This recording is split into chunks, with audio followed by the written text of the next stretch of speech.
좋습니다. 짧게 기도하고 시작하도록 하겠습니다. 아버지 하나님 감사합니다. 오늘 이 자리에 임재하시고 성령 충만한 시간 될 수 있도록 도와주십시오. 귀가 즐거운 시간이 아니라 아버지 오직 예수 그리스도 주인공 되시는 시간이 되길 바랍니다. 오직 예수 그리스도만 드러나시며 오직 예수 그리스도께만 영광 올려드리는 시간 될 수 있도록 도와주십시오. 감사합니다. 이 모든 말씀 나사렛 예수 그리스도 이름으로 기도합니다. 아멘. 반갑습니다. 네, 저는 책 읽는 사자라고 합니다. 기독교 세계관에 의거해서 전지적 기독교적 관점으로 제 생각을 말과 글로 써서 종이로 쓰면 책이 되겠죠. 그리고 영상으로 제작해서 업로드를 하면 영상 창작 제작자가 되겠죠. 그런 식으로 활동을 하고 있는 사람입니다. 제가 다른 교회 가서 저와 여러분 나이차 별로 안 나요 이러니까 빵 터지더라고요. 근데 제가 이 강연 끝나고 아내한테 내려가서 사람들이 왜 웃었지? 생각해 보니까 나는 너보다 더 젊어 이렇게 해서 빵 터진 거예요. 그래서 이제 제가 한국 나이로 35인데 만만치가 않구나. 나도 벌써 이런 나이가 되었구나 라는 생각이 듭니다. 오늘 여러분들께 제가 말씀드릴 내용은 기독교 세계관이에요.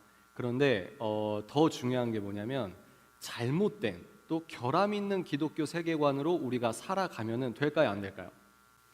안 돼요. 오늘 여러분들 궁금해하시는 내용을 미리 익명으로 종이에 써서 이렇게 내신 거를 제가 갖고 왔거든요. 강의 후반부에 여러분들 쓰신 내용을 조금 다루게 될 겁니다. 전부 다 다룰 수는 없고, 그래서 그렇게 하기 전에 먼저 여러분들이 세상을 바라보는 방식, 이 방식을 우리가 고쳐서 결함이 있는 엔진이면 자동차가 문제가 있잖아요. 그래서 이 결함을 우리가 한번 고쳐보자 이런 시도를 하게 될 겁니다. 그래서 조금은 딱딱하거나 조금은 어렵다고 느끼실 수 있어요. 그러나 제가 한 가지 확신하는 건 매우 도움이 되실 겁니다. 아멘이십니까? 네, 좋아요. 오늘 제가 준비한 본문은 잠언입니다. 잠언. 개역개정 성경으로 여러분들 아마 알고 계실 텐데 한번 먼저 개역개정으로 제가 짧게 제가 대표해서 빨리 한번 읽어볼게요. 내 아들아, 네가 만일 나의 말을 받으며 나의 계명을 내게 간직하며 내 귀를 지혜에 기울이며 내 마음을 명철에 두며 지식을 불러 구하며 명철을 얻으려고 소리를 높이며 은을 구하는 것 같이 그것을 구하며 감춰진 보배를 찾는 것 같이 그것을 찾으면 여호와 경외하기를 깨달으며 하나님을 알게 되리니 대저 여호와는 지혜를 주시며 지식과 명철을 그 입에서 내심이며 그는 정직한 자를 위하여 완전한 지혜를 예비하시며 행실이 온전한 자에게 방패가 되시나니 대저 그의 정의의 길을 보호하시며 그의 성도들의 길을 보전하려 하심이니라. 그런즉 네가 공의와 정의와 정직 곧 모든 선한 길을 깨달을 것이라. 아멘이십니까? 쉽게 말해서 그거예요. 모든 지식의 근본은 여호와 하나님을 경외함입니다. 아멘. 제가 문제의식을 갖고 있는 게 뭐냐면 이제 제가 메인은 여기에 서서 얘기할 건데 여기 왔다 갔다 할 거예요. 그래서 오늘은 좀 칠판을 쓸 일이 많을 것 같아서 이 핀을 찾습니다. 괜찮으시죠? 여러분들께서 제가 문제의식을 갖고 있는 건 뭐냐면 교회 생활을 열심히 하는 것과 이 교회 문 밖에 나가서 내가 월, 화, 수, 목, 금, 토요일을 실제 삶을 사는 것에 대한 간극이 있어요. 뭐가 있다고요? 간극. 여기서 눈물 흘리고 뜨겁게 찬양하고 기도하고 성도의 교제를 하고 너무 아름다운 우리의 신앙생활이 여기에서만 끝나면 너무 좋을 텐데 우리가 실제 가정에서, 학교에서, 직장에서 여러분들 이제 나중에는 이제 직장에 취업하시고 생업에 종사하실 분들이 많을 거예요. 문제 뭐냐면 교회 안에서 우리가 예배를 드리는 것과 별개로 내가 예배자로서 월, 화, 수, 목, 금, 토요일을 어떻게 살아가야 할 것이냐, 이 하우가 굉장히 저는 많이 궁금했었어요. 근데 아이러니한 건 누가 잘 안 알려줘요. 교회에서 배워야 할 내용인 것 같은데 교회에서 많이 안 알려주는 교회들도 많습니다. 그래서 20대 청년분들이 하나님을 떠나는 텀이 두 가지가 있어요. 첫 번째는 19살, 20살 때까지 우리 훌륭한 세계로교회 청년분들은 그런 분이 없을 줄로 압니다. 근데 19살 때까지는 부모님 때문에 억지로 교회로 끌려왔는데 20살 딱 돼서 대학 문화를 경험하다 보니까 유흥 문화라고 하죠. 동아리 문화, 뭐 여러분들은 코로나 시즌에 지금 대학교 2년, 3년 차 가시는 분들도 있겠지만 대학교 문화라고 하는, 그러니까 내가 이제 부모의 품을 떠나서 세상 속으로 들어가다 보니까 내가 이 세상을 이길 수 있는 내구성이 없는 거죠. 그래서 대학을 들어가다 보면 여러분, 사탄은 도깨비 뿔 달고 처음부터 여러분들을 죽이려고 다가오지 않아요. 굉장히 친절하고 부드럽고 지적으로 다가올 수 있는 가능성이 매우 큽니다. 내가 이런 영적인 무장이 안 돼 있으면 교회에서 예배를 드리긴 하는데 대학 문화, 세상 문화, 세속 문화에서 내 신앙의 이 뭐랄까 성령 충만한 이 갑옷이 점점 와해돼 버리는 거죠. 그래서 초창기 대학교 1학년쯤에 벌써 세속화가 돼서 교회를 떠나려고 하시는 청년분들이 이제 한 부류가 있고, 다른 부류의 청년들은 1, 2, 3학년까지 잘 해요. 교회 생활도 잘 하시고 하는데 이제 4학년 때는 어떤 준비를 해야 되죠, 여러분? 예? 취업. 이제 고3 때 고비도 잘 넘었는데 이제 내 생계에 관해서 내가 생업에 종사하기 위해, 야, 교회도 교회인데 나도 먹고 살아야지. 야, 나도 해외 선교 다녀왔어. 나도 교회 이 금식 해봤어. 나도 이렇게 뜨겁게 스텝으로 섬겨봤어. 근데 나도 먹고는 살아야지 라고 하는 이 3, 4학년 텀에서 하나님을 점점 멀리하는, 결국은 이제 썬데이 크리스천이 되는, 크게 20대 초중반에 예수님을 떠날 가능성이 이 두 부분에서 나눠진다고 생각해요. 그 근본 원인이 뭐냐? 제가 생각했을 땐 여러분의, 죄송하지만 신앙과 생활이 유기적으로 통일적인 관점을 이뤄야 되는데, 나도 모르게 신앙 따로, 예배 드리면서 주일 예배 드리고 여기 본당 오고 친구들과 크리스천 친구들과 교제하고 이 버전의 나 따로, 그리고 교회 밖에서 내가 가정 생활하거나 내가 학교 생활하거나 취업 준비할 때 이제 면접 볼 때 내 버전이 따로, 이게 분리가 되어 있다고 생각합니다. 오늘은 그 부분을 우리가 고쳐볼 거예요. 예수님을 만난 청년들, 예수님을 더욱 잘 믿고 싶은 갈망이 샘솟는 청년들이 너무 많은데, 신앙생활을 하면서 이런 생활, 내가 교회 밖 실제 내 생활에서 어떻게 살아가야 하는지에 대해서 이 문제의식과 고민이 굉장히 크다는 겁니다. 지금 여러분들 여기 모여 있을 때 교회 공동체를 끌고 가는 청년들은 인격적인 하나님을 만난 친구들이 많아요. 어떤 친구들이라고요? 인격적인 하나님을 만난 친구들이 많아요. 그런 친구들이 교회 공동체 리더가 돼서 끌고 가는 겁니다. 어떤 집회를 하면은 맨 앞에서 두 손 들고 찬양하는 친구들이 있고, 저기 뒤에서 좀 쑥스러워서 그냥 일단 앉아있는 친구들이 있고, 어느 공동체나 마찬가지예요. 근데 제가 진단할 때는 어떤 문제가 있냐, 신앙과 생활이 합일시 되지 않으면 인격적인 하나님을 만났다고 하는 청년들조차도 시간이 흐르면 흐를수록 예수를 믿는 믿음이 추상화되고 피상화되고, 결국은 교회 나도 모르게 썬데이 크리스천으로서 그냥 습관으로 교회를 다니고 마는 거예요.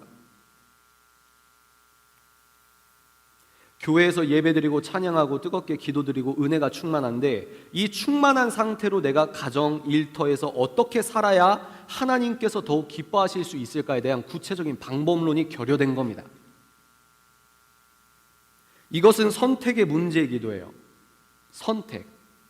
내가 월, 화, 수, 목, 금, 토, 요일, 내가 어떻게 선택하면 하나님께서 기뻐하실까? 여러분들 철든 크리스천들의 고민이 그거 아닙니까?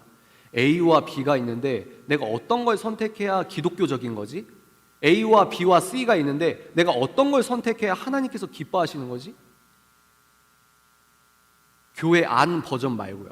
내가 전공 교수님한테 상담을 받았는데 전공 교수님이 이렇게 하라고 하셔. 근데 우리 목사님은 이거 이렇게 하라고 하죠. 근데 내가 주일에 잠깐 왔다 갔다 하는 버전이 내가 아니라, 결국은 이 교수님한테, 전공 교수님한테 점수 받고 이 교수님한테 추천받고, 결국은 내가 이 길로 파서 실제 내 삶은 요렇게 살아야 되는데, 그럼 내가 이 사람 말을 들어야 되는 거 아닐까? 내가 성경을 사실이라고 믿는다고 아멘은 하는데 내 전공 서적을 펼쳐보니까 너무 당연하게 진화론과 빅뱅론과 유물론과 무신론을 주장하고 있는데, 나는 아무런 문제의식 없이 레포트를 쓰거나 시험을 볼 때 하나님을 떠난 세상이 정답이라고 하는 잘못된 비성경적이고 반성경적인 것을 내가 정답이라고 써서 제출을 하는데도 아무런 문제의식이 없다는 거예요. 어떻게 하면 하나님을 기뻐하실 수 있을까? 여러분, 성경은 진리입니까? 다시요. 성경은 진리예요? 여러분 창세기 1장부터 요한계시록 22장까지 팩트라고 믿으십니까? 다시. 여러분 성경을 창세기 1장부터 요한계시록 22장까지 사실이라고 믿으세요? 진짜로요? 그러면 진리라고 믿어지십니까? 다시. 여러분 다시. 여러분은 창세기 1장부터 요한계시록 22장까지 성경 66권이 사실이라고 믿어지세요? 진리라고 믿어지십니까? 그런데 그 진리 그 자체인 성경은 디테일한 것까지는 안 알려줘요. 그죠? 요한복음 2장을 폈더니 너희들이 아이폰 대신 갤럭시를 쓰거라 이런 게 안 나와 있잖아요.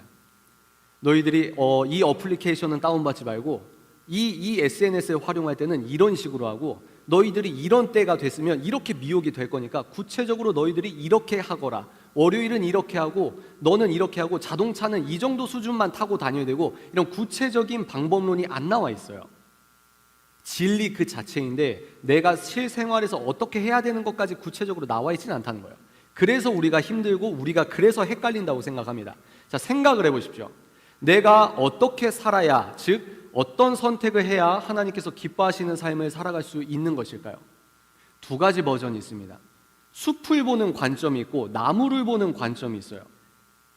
숲을 보는 건 뭐죠? 야, 이 모든 걸 우리의 인생은 너가 아무리 구체적인 방법론을 짜고 경영을 위해서 애를 쓰고 해도 결국은 하나님께 영광인 거야. 이것을 기질적 신앙인이 기질적으로 나는 이런 숲을 보는 관점이 발달된 사람이 있어요. 반대로 나무를 보는 관점의 신앙관으로 살아가는 사람들이 또 있습니다. 나무 위주로 보는 사람들은 어떤 문제가 생길 수 있냐면 각자 부작용이 있을 수 있어요. 장점도 있고 단점도 있는 겁니다. 저는 어떻게 생각하냐면 영성이란 균형이라고 생각하는 사람이에요. 다시, 영성이란 균형이 있는 사람이다. 균형이라고 말을 하면 합리 따지면서 성경 66권을 나는 균형을 갖춘 사람이라서 66권은 사실 너는 그렇게 믿어. 나는 균형을 갖고 있어. 이런 비합리적인 하나님, 성경을 떠난 합리가 아니라 성경을 떠난 합리주의가 아니라 성경 안에서 거하는 합리가 따로 있어요. 성경에서 이야기하는 상식이 따로 있다 이겁니다. 우리가 양극단, 어느 극단, 나는 숲을 보는 관점이야. 모든 게 하나님의 영광이야. 이렇게 그러면서 숲을 보는 관점에서 사람들이 살아갈 때 이런 사람들이 상담을 할 때는 어떤 문제가 생길 수 있냐면 개개인을 부르시는 하나님의 사명의 구체적인 방법론을 무시할 때가 많아요. 이해가 되십니까? 나무를 보는 관점에 이게 발달된 사람이고 이것만이 맞다고 하는 사람들은 내 마음의 동기를 아시니까 나는 하나님과 소통하고 있어. 나는 하나님과 이런 확신이 있어. 결국은 그 사람이 큰 방향성을 하나님을 떠나고 있음에도 불구하고 자기는 하나님과 내 마음에 나는 알아. 나와 하나님은 알아. 이해가 되십니까? 숲을 보는 관점에서의 장단점이 있고 나무를 보는 관점에서 장단점이 있다는 거예요. 우리가 오늘 이런 것들을 함께 살펴보길 원합니다. 그러나 영성은 균형이라고 말했어요. 자, 그러면 제가 왜 이야기 드리냐면 여러분들이 선택에 대해서 궁금해 하시잖아요. 선택. 월, 화, 수, 목, 금, 토, 요일 내가 교회 버전이 아니라 교회 밖에서 학교 생활하고 내가 아빠랑 이런 트러블이 있어. 나는 가정폭력에 문제가 있어. 나는 애인이랑 이런 싸움이 있어. 내가 크리스천으로서 어떻게 해야 하나님께서 기뻐하시는 실생활의 영역이 되는 거야. 이게 궁금하신 거 아니에요? 맞아요? 맞아요? 지금 잘 듣고 계시죠? 좋습니다. 여러분들이 선택의 문제에 당도하게 됐다는 거예요. 어떤 선택? 하나님께서 어떻게 하면 기뻐하실까? 하나님이 어떻게 기뻐하실까? 내가 이 선택을 해야 될까? 저 선택을 해야 될까? 그 전제가 뭐냐? 오늘 이제부터 본격적으로 시작하는 거예요. 여러분들이 선택을 잘하기 위해서는 어떤 게 전제가 돼야 되냐면 한 번만 따라해 주시기 바랍니다. 기준. 맞아요. 다시, 여러분들이 선택을 잘하기 위해서는 어떤 절대적 기준이 있어야 돼요. 하나님께서 기뻐하신다고 하는 정보를 미리 알아야 이 기준을 준거 삼아서 여러분들께서 선택을 하실 수 있다는 거예요. 이해가 되십니까? 이 기준을 알아야 돼요. 그래서 제가 오늘 여러분께 연애 결혼에 대한 이야기, 직장에서 면접 볼 때 어떤 이야기, 이직을 어떻게 해야 되냐, 이런 이야기도 제가 여러분께 해드릴 수 있는데, 여러분께 정말 귀중한 선물이 무엇일까? 제가 곰곰하게 진지하게 생각을 해봤을 때 여러분께 이 기준을 보는 방법을 설명을 해드려야겠다. 우리가 잘못된 결함 있는 기독교 세계관이 아니라 이 시대에 내가 신앙과 생활이 온전하게 통일된 관점에서 바라볼 수 있는 세계관을 갖고 있는 크리스천의 청년들이 되어야 한다. 이 말씀을 제가 드리려고 합니다. 이해가 되십니까? 이해가 되세요? 그러면 우리가 먼저 기본적으로 기독교 세계관에 대해서 먼저 이야기를 선생님이 해볼게요. 우리 기독교인은 어떤 사람이냐? 여러분 대학교 다니시면 넌 크리스천이 많으십니까? 크리스천이 많으십니까? 넌 크리스천이 많죠. 여러분 대학교 교수님, 전공 교수님, 교양 필수 교수님, 그 교수님들이 크리스천이 많으세요? 넌 크리스천이 많으세요? 넌 크리스천이 많아요. 우리가 소수입니다. 특히 20대는 제가 통계를 봤을 때 러프하게 보면은 여러분 20대잖아요. 대한민국 20대 10명 중에 1명 정도가 기독교인일 가능성이 있다고 합니다. 그러니까 여러분들은 소수예요. 여러분들이 세상 속에 나가면 내 의견은 주류 의견이 아니라 비주류 의견이죠. 그러면 우리가 사회적 관점에서 기독교인을 한번 바라볼 때 기독교인이라는 정체성이 무엇이냐, 이런 것들을 한번 살펴보기 원합니다. 오케이? 좋아요? 여러분 피드백을 좀 잘 해주십시오. 좀 뻘쭘해요. 여러분 마스크 쓰고 째려보면 무서워요. 내 준비한 거 다 까먹을 것 같아. 자, 첫 번째, 세상에서는 우리를 어떻게 보냐, 기독교인의 정체성을 사회적 관점에서 치환해서 우리가 한번 살펴볼 거예요. 첫 번째, 한번 따라해 보실까요? 우린 유신론자입니다. 유신론자. 우리는 신이 있다고 믿어요. 제가 너무 깊게는 안 나갈 겁니다. 러프하게 좀 갈게요. 우린 유신론자예요. 여러분들은 어떤 사람이라고요? 유신론자. 그러니까 성경 프레임이 아니라 교회 밖 프레임으로 기독교인의 정체성을 우리가 구분을 해보자 이거예요. 오케이? 첫 번째, 우리는 유신론자다. 여기에서 구체적으로 들어가면 하나님께서 어떤 신이십니까? 인격신이에요. 우린 거꾸로 생각할 가능성이 많아요. 무슨 말이냐면 하나님은 인격적인 분이죠. 인격적인 분이죠. 이 말에 함의된 어떤 동기가 뭐냐면 순서가 바뀌었어요. 아, 하나님은 나처럼 인간적인 분이죠. 이게 아니에요.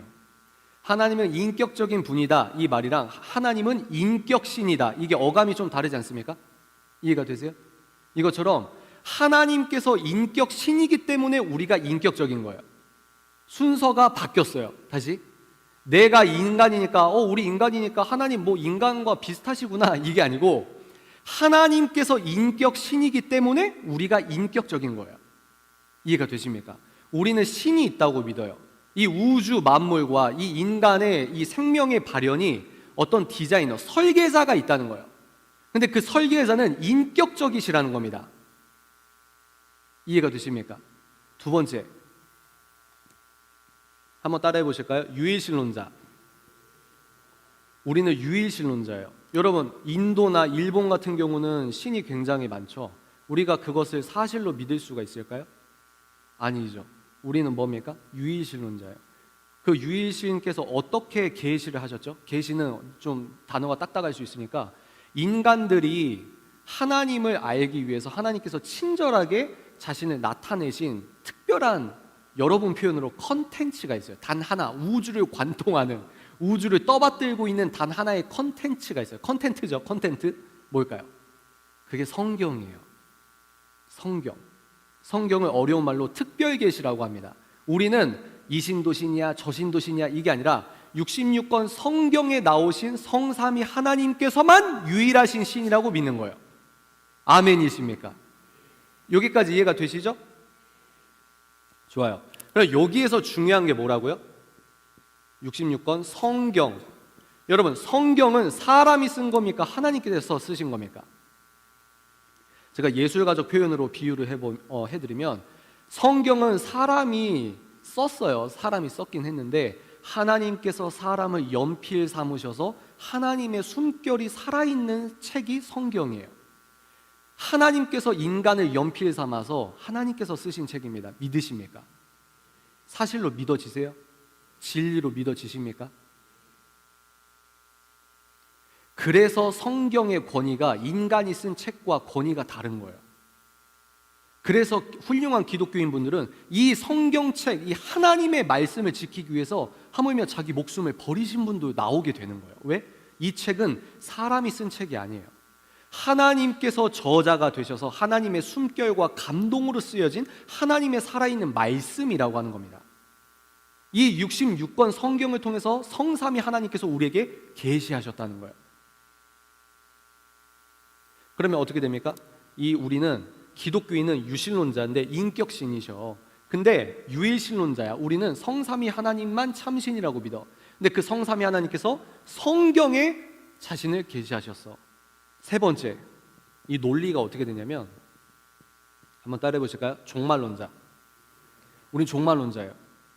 이상한 얘기하는 게 아니고, 제가 아까 뭐라고 했죠? 창세기 1장부터 요한계시록 22장까지 팩트라고 믿으세요? 진리라고 믿으세요?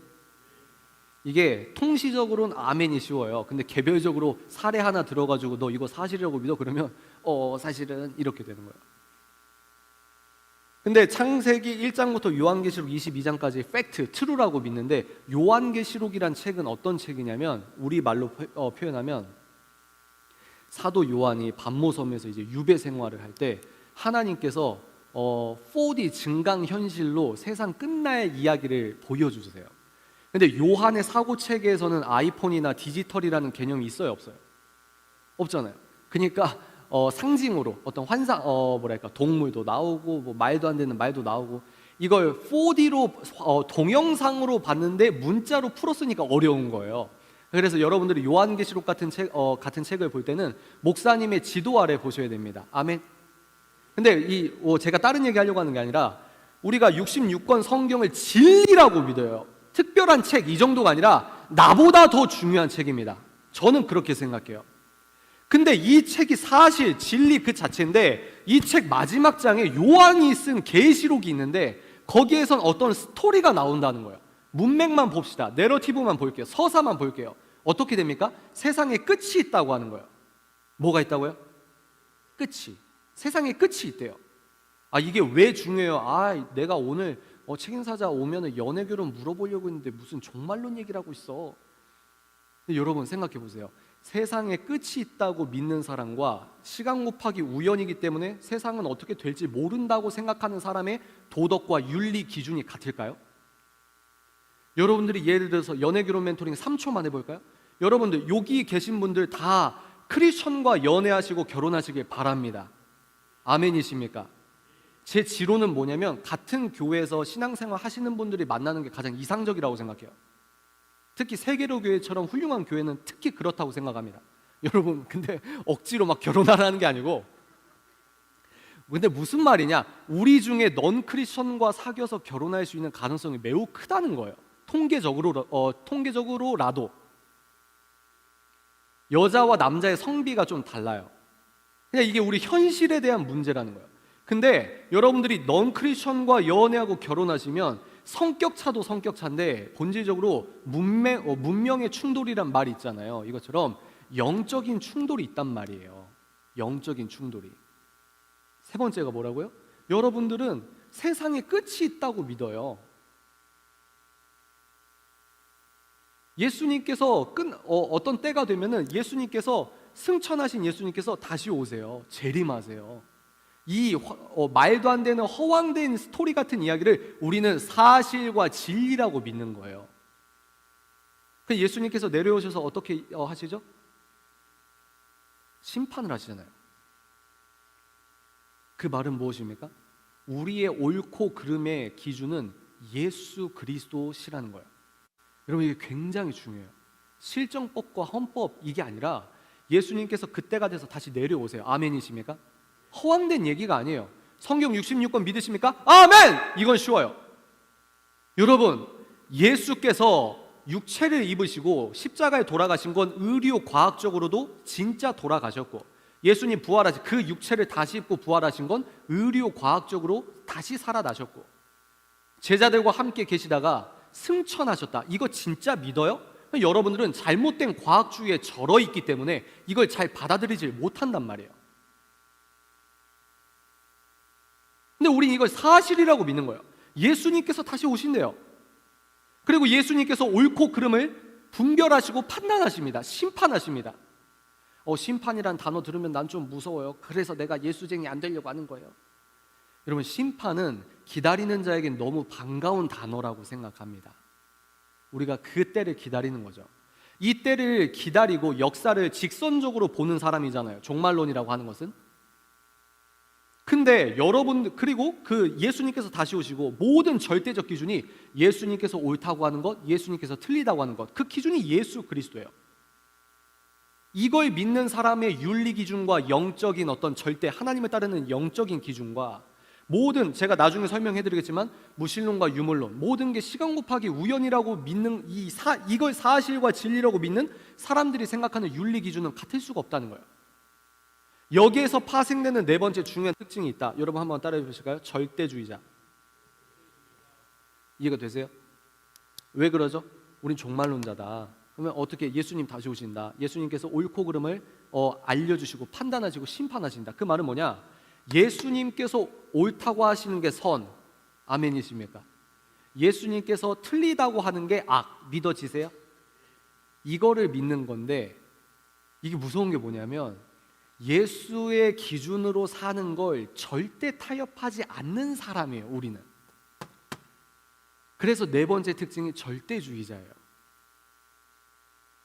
그래서 여러분들은 지금 동북아시아에서 한국이라는 나라에서 우리가 거시적 관점으로 여러분들을 메타인지적으로 좀 빼서 볼까요? 여러분들은 지금 동북아시아에서 대한민국에서 부산에서 신앙생활을 하고 있잖아요. 근데 특징이 우리나라는 지금 대한민국은 주류 사회가 어떤 사회냐? 무신론과 유물론을 진짜라고 믿는 사회에서 여러분들이 신앙생활을 하고 있는 거예요. 근데 안타깝게도 우리 어른 세대 때는 좀 뜨거웠어요. 교회 다니는 사람도 많고. 근데 지금 여러분 때는 잘못된 과학주의, 잘못된 합리주의, 합리와 과학이 틀렸다는 게 아니에요. 합리성과 합리주의는 다른 겁니다. 과학과 과학주의는 다른 거예요. 이건 제가 내일 다시 말씀을 드릴 거예요. 그러니까 여러분들은 지금 만만치 않은 세상에서 살고 있다는 거예요. 교회에서는 잘 몰라요. 뭘 모르냐? 20대 청년들이 리처드 도킨슨의 책을 아직도 읽고 그 책 때문에 예수를 버리는 시대가 됐다는 거 아직도 몰라요. 우린 교회에서만 만나니까. 우리가 많이 교회에 시간을 투자한다고 해도 일주일에 한 3시간, 4시간 투자하면 많이 투자하는 거 아닙니까? 내가 설교 시간에 1시간이나 내가 앉아줬잖아. 정말 녹록지 않은 세상에서 살고 있다는 거예요. 근데 이 기독교인의 정체성이 뭐냐? 절대 타협이 안 된다는 거예요. 성경은 움직이지 않습니다. 여러분 생각해 보세요. 절대 진리가, 이 우주를 관통하는 절대 진리가 있다고 한다면 그 절대 진리가 시대와 문화와 환경에 따라서 변한다는 게 이게 말이 되십니까? 내가 어떤 게 의미가 있는 인생이지? 어떤 게 가치가 있는 인생이지? 어떤 게 도덕적인 거지? 어떤 게 선이지? 라고 여러분들이 질문에 공을 던져요. 유명한 철학자들이나 목회자, 목사님분들은 그런 공을 던집니다. 그래서 내가 연구하고 하나님의 은혜로 깨달아 보니 이게 하나님을 따르는 길이구나. 300년 전엔 이게 오케이였어요. 근데 400년 뒤에 문화와 기준과 어떤 관점이 바뀌더니 이 목사님이 목숨을 걸고 영적으로 싸우시고 예수님께서 기뻐하시는 삶을 살려고 노력했는데 400년 뒤에는 그때는 400년 전에는 그때는 그랬었는데 지금은 그런 사회는 아니야. 그러면 이 목사님의 희생과 삶의 의미가 어떻게 되겠어요? 목사님뿐만 아닙니다. 여러분들 생각해 보세요. 여러분들 왜 살아요? 여러분 MBTI가 뭡니까? 저는 INPT인가 TP인가 그래요. 그래서 이런 추상적인 어떤 철학적인 생각을 하는 걸 기질적으로 좋아합니다. 여러분 근데 MBTI는 심리학계에서도 굉장히 욕을 먹는 검사라고 해요. 그리고 MBTI가 심리학에 기반해서 융의 심리학을 기반해서 만든 심리 테스트거든요. 여러분들이 이거를 사주 보듯이 믿으면 안 돼요. 이해가 되십니까? 내 성격의 큰 유형은 우리가 분별할 수 있지만 그 기반은 예수를 왕으로 모시지 않는 사람이 사람을 분석하는 게 부작용이 있을 수밖에 없다는 거예요. 자, 다시 돌아오겠습니다. 여러분들은 절대주의자인데 세상이 녹록지가 않다. 왜 녹록지가 아니야?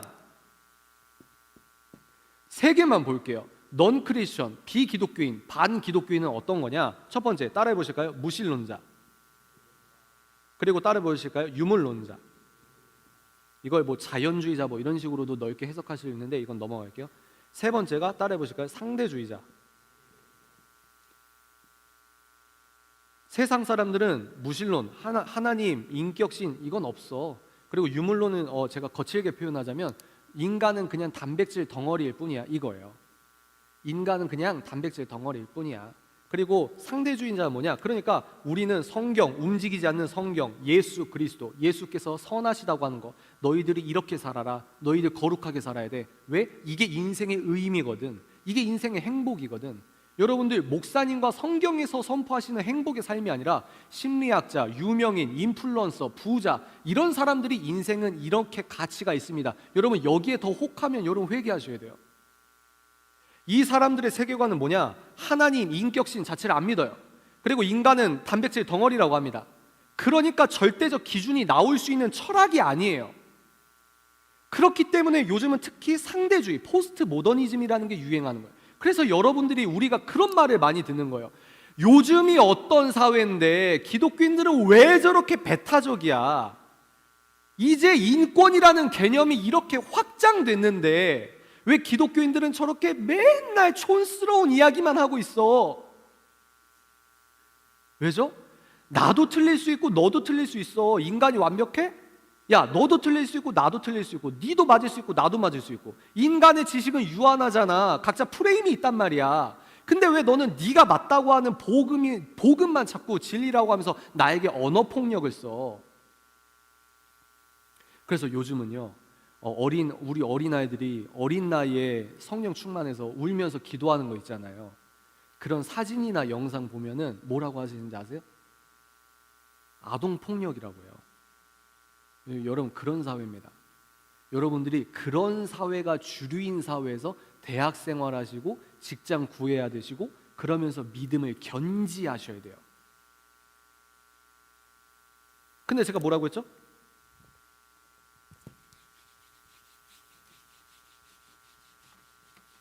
여러분들이 신앙과 생활이 따로 있어요.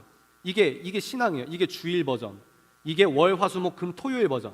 직장에서는 이렇게 살고 저렇게 살고 여기서 어떤 게 주류입니까? 기독교는 왜 이렇게 배타적이야? 좀 편하게 삽시다. 예민하게 우리 또 피곤하게 하지 말고 이렇게 유화할 수도 있고 강력하게 비판할 수도 있고. 어떤 분은요 코로나 시즌 때 직장에서 월요일에 출근하면 일부러 사람들 다 있는데 얘기하는 거예요. 누구누구 씨 어제 또 교회 갔다 왔어? 이렇게 하는 거예요. 근데 시간이 지나다 보니까 왜냐하면 언론에서 어떤 프레이밍이라는 이 저널리즘은 제가 나중에 시간 되면 말씀을 드릴게요. 네, 특정 부분을 이렇게 보여주는 부분 있지 않습니까? 근데 이게 시간이 지나다 보니까 나중에는 다 있는 데서 그냥 누구누구 씨 어제도 교회 갔다 와서 이렇게 얘기하는 게 아니고 이제 교회를 갔다 오면 체크를 하라고 해서 체크리스트를 만들어줬대요. 당신 교회에서 어떻게 잘못돼서 우리 회사 며칠간 문 닫으면 당신 준비해 이렇게 되는 거죠. 이런 압박 속에서 살아가고 있다는 거예요. 그러면 내가 그래 좀 편하게 살지 소위 말해서 좀 타협을 하자 지혜라고 하면서 본질적으로는 타락의 길을 걷고 있는데 여러분들이 이 버전에서 편하게 산다 그리고 여기에서 주일 예배는 뜨겁게 한다 이게 불가능하다고 제가 주장을 하는 거예요. 저의 이야기는 뭐냐면 여러분들이 여기를 통일해서 이런 관점으로 월, 화, 수, 목, 금, 토요일 주일 버전을 같은 시각과 통일된 시각으로 나가야만 이 마지막 때에 믿음을 지킬 수 있다. 이게 저의 생각입니다. 이해가 되세요?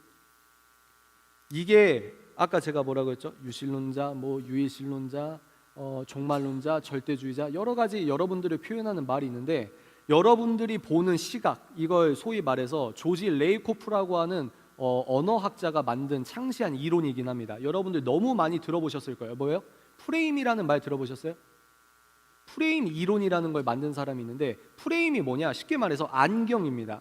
여러분들은 기독교인이라면 성경 66권이 진리야. 예수 그리스도가 옳다고 하는 게 선이야. 제가 400년 전에 애굽에서 태어나고 200년 후에 캐나다에 태어나고 상관이 없는 거예요. 내가 어떤 지역, 문화, 시대에 태어나든 상관없이 내가 기독교인이야. 하나님을 내가 만났어. 하나님께서 은혜로, 전적인 은혜로 내가 구원받았어. 이렇게 믿고 예수의 길을 따르는 사람들은 내 옳고 그름의 기준이 그 나라와 시대와 실정법, 헌법 위에 로마서 8장에 나오는 생명의 성령의 법, 예수 그리스도께서 옳다고 하시는 그 법이 나의 옳고 그름의 기준이 된다는 겁니다. 아멘이십니까?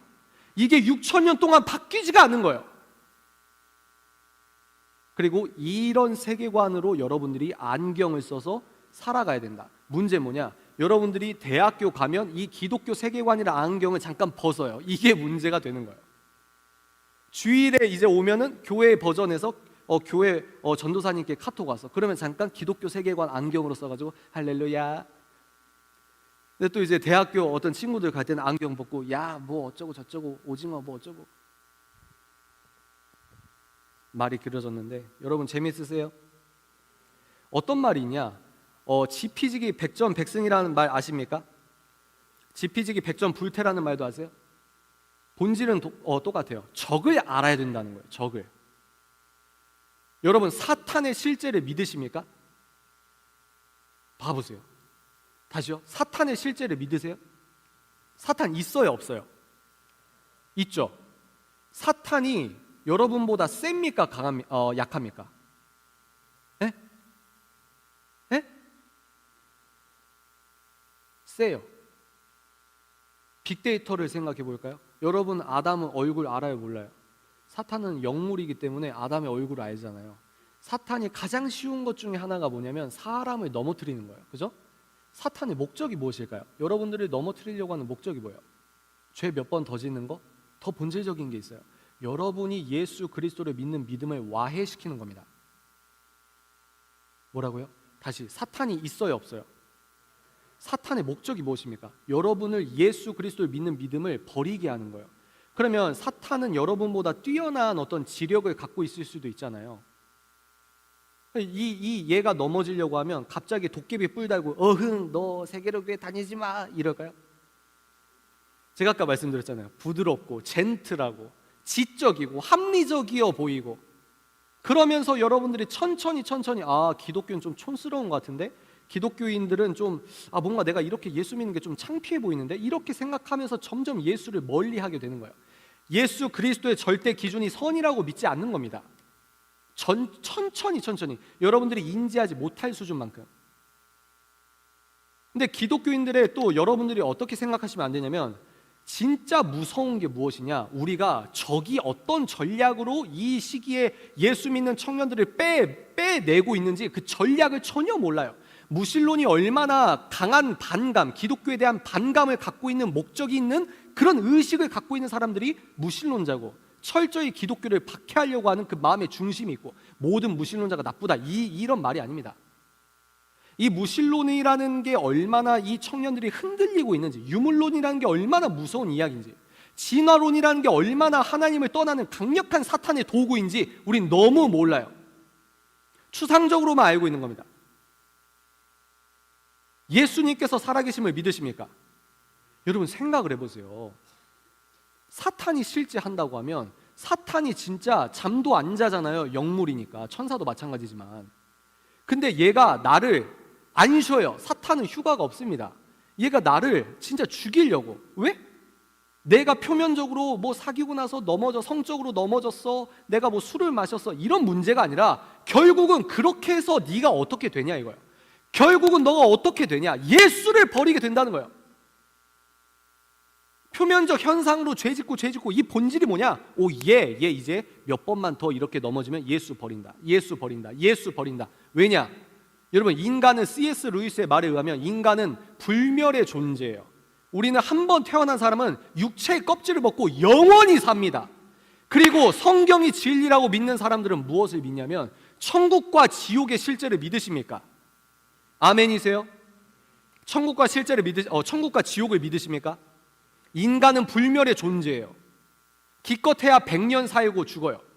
죽는다. 우리에게 죽음은 무엇을 의미하냐? 육체적 껍질을 벗고 둘 중에 한 곳을 간다는 겁니다. 요즘에 이런 얘기 잘 안 해요. 왜? 너무 추상적이고 동화처럼 보이니까. 너무 얼마나 무서운 이야기입니까? 인간은 태어나서 죽는데 육체의 껍질을 벗고 반드시 두 곳 중 한 곳을 간단 말이에요. 근데 천국이라는 곳은 여러분들이 스펙이 좋아서 가는 곳이 아니에요. 오직 예수 그리스도를 믿는 믿음으로만 가는 곳이란 말이에요. 그러면 사탄 입장에서 이 인간을 영원히 죽여버리는 게 뭐냐? 예수를 믿는 믿음만 지우면 돼요. 우리는, 제가 지금 좀 종합적으로 설명을 드릴게요. 괜찮으세요? 원고를 보고 할 때도 있겠지만 제가 준비한 것들을 여러분들 좀 편하게 이야기를 한번 해보도록 하겠습니다. 신앙과 생활이 분리된다는 건, 여러분은 정치 따로 생각하시죠? 사회문화 따로 생각하시죠? 종교 따로 생각하시죠? 스포츠 따로 생각하시죠? 또 뭐가 있을까요? 생활, 법률. 그러니까 이게 무슨 말이냐? 여러분들은 지금 세계관이 어떤 지금 상태에 있을 가능성이 크냐면, 네이버와 다음에서 나눠놓은 카테고리대로 세상을 보고 있어요. 다시, 네이버와 다음에서 카테고리를 나눠놓잖아요. 그리고 지금은 전문화 시대 아닙니까? I자형 인재를 길러내는 사회라서 T자형 인재가 부족하다, 이런 말이 있잖아요. T자형 인재가 뭐냐? 여러분들은 지금 대학에서 학사, 석사, 박사, 이게 뭐냐? 이 한 여러 가지 카테고리 중에 IT, 또 여기 뭐 바이오, 뭐 여러 가지가 많아요. 그냥 여러분들은 이 분야 전공했다고 하고 이 분야만 파는 거예요. 그러니까 I자형 인재죠. 이거는 잘 알아요. 근데 다른 거는 너무 모르고 있는 거예요. T자형 인재 뭐냐? 이렇게 보는 거죠. 자기의 전공도 전공이지만 얇고 넓게 아는 사람이 4차 산업혁명에서 유용한 인재가 될 가능성이 크다, 뭐 이런 말도 있는데, 이건 이제 차치하겠습니다. 지금 중요한 게 뭐냐? 여러분들은 정치 따로, 사회문화 따로, 종교 따로, 스포츠 따로, 법률 따로, 뭐 쇼핑 따로, 뭐 따로. 근데 여러분, 사탄이 실제로 믿는다고 하셨습니까? 오케이? 사탄의 목적이 뭐라고요? 여러분들이 예수님을 믿는 믿음을 버리는 거. 그럼 여러분들이 사탄 입장에서 생각을 해보세요. 이거를 C.S. 루이스가 전지적 사탄 관점에서 쓴 책이 스크루테이프라는 편지가 있어요. 책이. 거기에서는 전지적 사탄 관점에서 이 인간을 어떻게 영원히 죽일까에 대한 사탄의 전략을 쓴 책이에요. 여러분들이 사탄이라고 생각해 보세요. 여러분들이 사탄이고 여러분을 넘어뜨리려고 해보세요. 그러면 우리가 이렇게 나눠 놓는다고 해서 영계도 이게 나눠져 있습니까? 여러분 한번 생각을 해보세요. 우리는 야, 너 왜 여기에서 이런 얘기해? 야, 너 왜 이건데 이런 얘기해? 우린 이렇게 해요. 모든 걸 막 이걸 다 없애자, 카테고리 없애자, 이게 아니고, 문제는 뭐냐? 우리는 이런 이런 현실 사회 너머의 영적인 세계를 믿잖아요. 아멘이세요? 성경 66권을 사실과 진리로 믿는 건 여러분 너무 어려워요. 너무 힘들어요. 인생을 살면 살수록 더 힘들어요. 근데 생각해 보십시오. 사탄이 실제한다고 하면 사탄은 이걸 유기적으로 이용해서 여러분들을 공격한다고 생각하지 않으십니까? 야, 너 왜 이 카테고리에서 자꾸 이런 얘기해? 야, 너 왜 이 카테고리인데 자꾸 이 얘기해? 우리가 나눠놓는다고 해서 사탄도 야, 여기는 게임이, 야, 여기는 넘어가면 반칙이야, 이래요? 악한 영이 반칙이 있습니까? 수단과 방법을 가리지 않고 얘는 돈에 약한 놈이야, 그러면 돈 줘서 예수 버려, 이게 목적이라니까요. 돈을 많이 벌게 하는 게 목적이 아니에요. 돈을 많이 벌면 예수를 버리는 애니까, 그러니까 돈을 주는 거예요. 얘는 명성을 좋아해, 돈보다 명성을 따라, 그러면 명성을 주는 거예요. 왜 줄까요? 예수를 버리니까. 얘는 권력을 좋아해요. 그러면 사탄이 권력을 주는 거예요. 왜? 예수를 버리니까. 모태 신앙자로서 선교사님 딸이고 목사님 아들이고 장로님 아들이고 딸이고 교회 예쁘게 잘 다니다가 어느 순간 화장 진해지고 뭐하고 하니까 한 30살 20살 후반 보면은 저 사람이 크리스천이었나 아니었나 헷갈리는 사람 너무 많지 않아요? 왜 그럴까요? 본인이 카테고리로 나눠서 종교 생활해서 나는 크리스천이라고 생각은 하는데, 본인이 카테고리아로 나눠놓고, 이게 만약에 여기가 복음이라고 해봅시다. 여러분들이 복음도 하나의 종교 카테고리에 국한해서 생각하는데 사탄은 이것 빼고 다 공격해요. 근데 내가 에베소서 6장에서 성령의 전신갑주를 취해야 된다, 아멘, 이렇게 말은 하는데 성령의 전신갑주를 교회 생활에서만 채워요. 내가 갑옷 좀 무거운데 하고 내려놓을 때 공격하지 않겠어요? 사탄이 바보입니까? 넷플릭스 볼 때 성경 66권의 기준으로 넷플릭스를 본다 안 본다 이런 개념도 아니고 넷플릭스는 내 취미 생활이잖아. 유튜브 알고리즘에 이거 검색해서 인스타그램에 이런 예쁜 여자, 이건 내 취미 생활, 내 사생활이잖아. 사생활이 어디 있습니까? 우리 기독교인들은 모든 영역의 주인공이 누구십니까? 여러분, 우리가 찬양할 때 하나님 내 인생을 가져가십시오, 내가 주인 삼은, 이런 거 있잖아요. 여러분들의 주권을 양도하는 거예요. 기독교인이 뭐냐? 예수님께 여러분의 주권을 양도한다고요.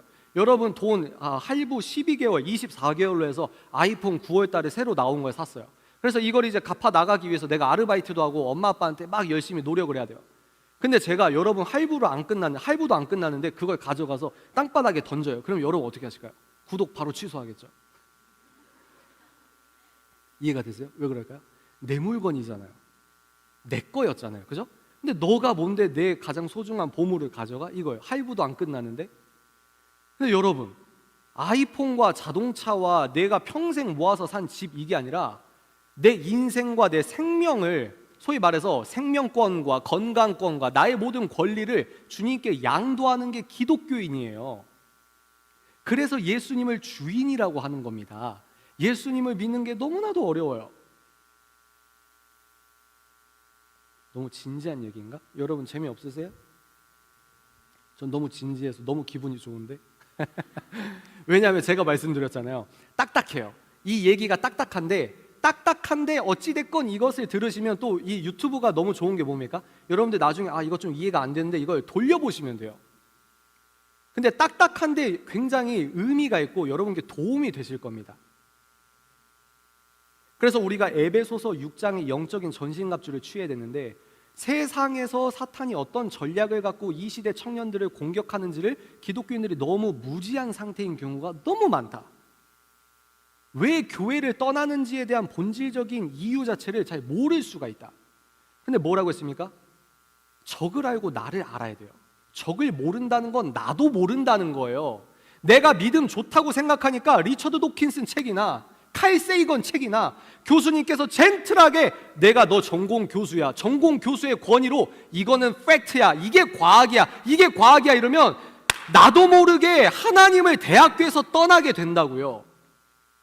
목사님께서 얘기하시면 옛날에는 아멘! 영적으로 성령 충만해서 아멘하고 목사님의 말씀을 받아 먹었는데 어느 순간 점점 목사님 저거는 좀 과학을 모르시네, 목사님 저건 세부 전공이 아니어서 틀렸네.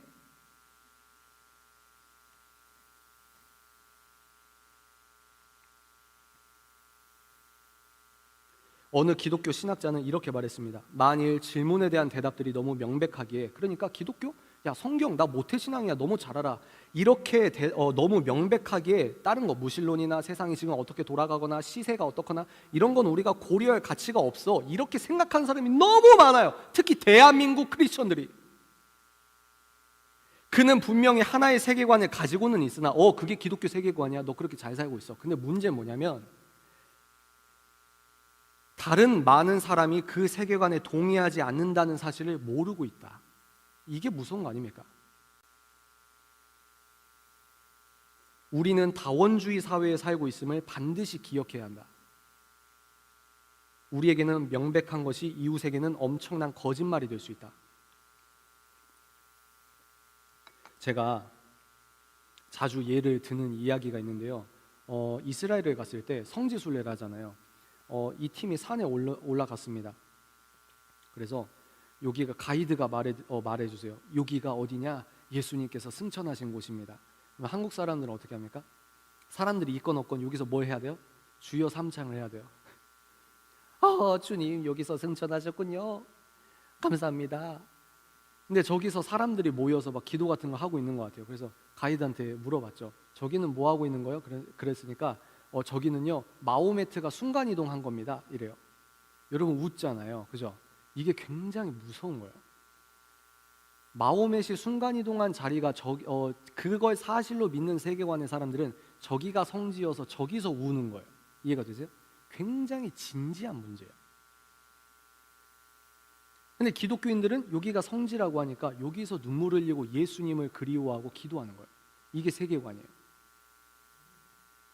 또 세계관에 따라서 얼마나 다르냐면 결혼과 죽음과 장례식과 이런 모든 인생의 주요 뭐랄까 명제가 있으면 이 명제를 해석하는 게 기독교 세계관, 비기독교 세계관 너무 달라요. 어떻게 되느냐? 180도 달라요. 근데 여러분들이 기독교 세계관 안에서만 머물면 안 된다는 겁니다. 세상의 시세를 알아야 된다는 거예요. 그래서 제가 오늘 이제 본격적으로, 맨날 본격적으로라고 해서 죄송해요. 여러분들 굉장히 수준이 있으십니다. 제가 좋아하는 목사님 중에 프랜시스 셰퍼라고 하시는 목사님이 있어요. 이 목사님이 쓰신 책 중에 이성에서의 도피라는 책의 내용을 서머리를 해드릴 거예요. 좀 딱딱해요. 근데 굉장히 중요해요. 오케이? 이것을 알면 내가 왜 이렇게 살아갔는지, 내가 왜 미혹됐는지 한 번에 뚫립니다.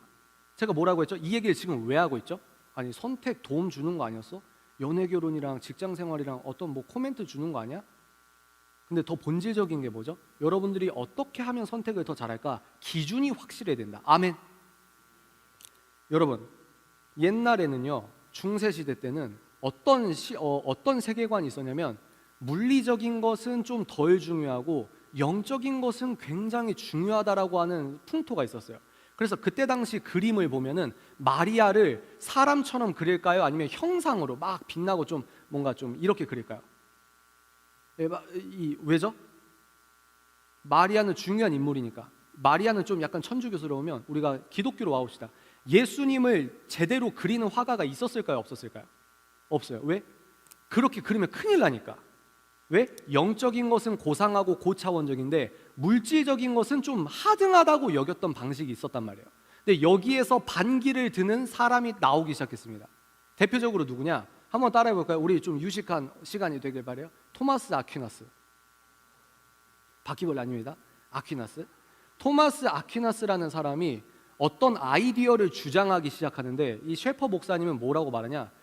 토마스 아퀴나스가 저 아이디어를 만들었기 때문에 세상이 이렇게 타락하는데 아주 큰 공헌을 했다. 이런 식으로 말은 안 하지만 그런 식으로 논리가 전개가 돼요. 왜 그러냐? 이 아퀴나스라고 한 사람이 엄청 똑똑해요.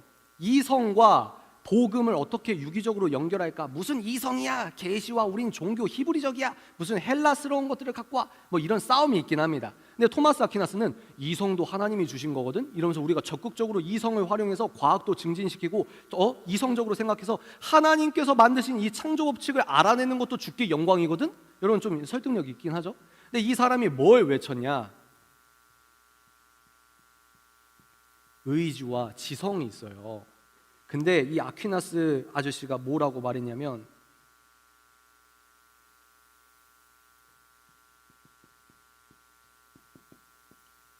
인간의 의지는 타락한 게 맞지만 지성은 타락하지 않았다. 이런 주장을 하기 시작합니다. 너무 어렵죠? 쉽게 말해서 이거예요. 여러분, 하나님은 우주예요? 우주를 만드셨어요?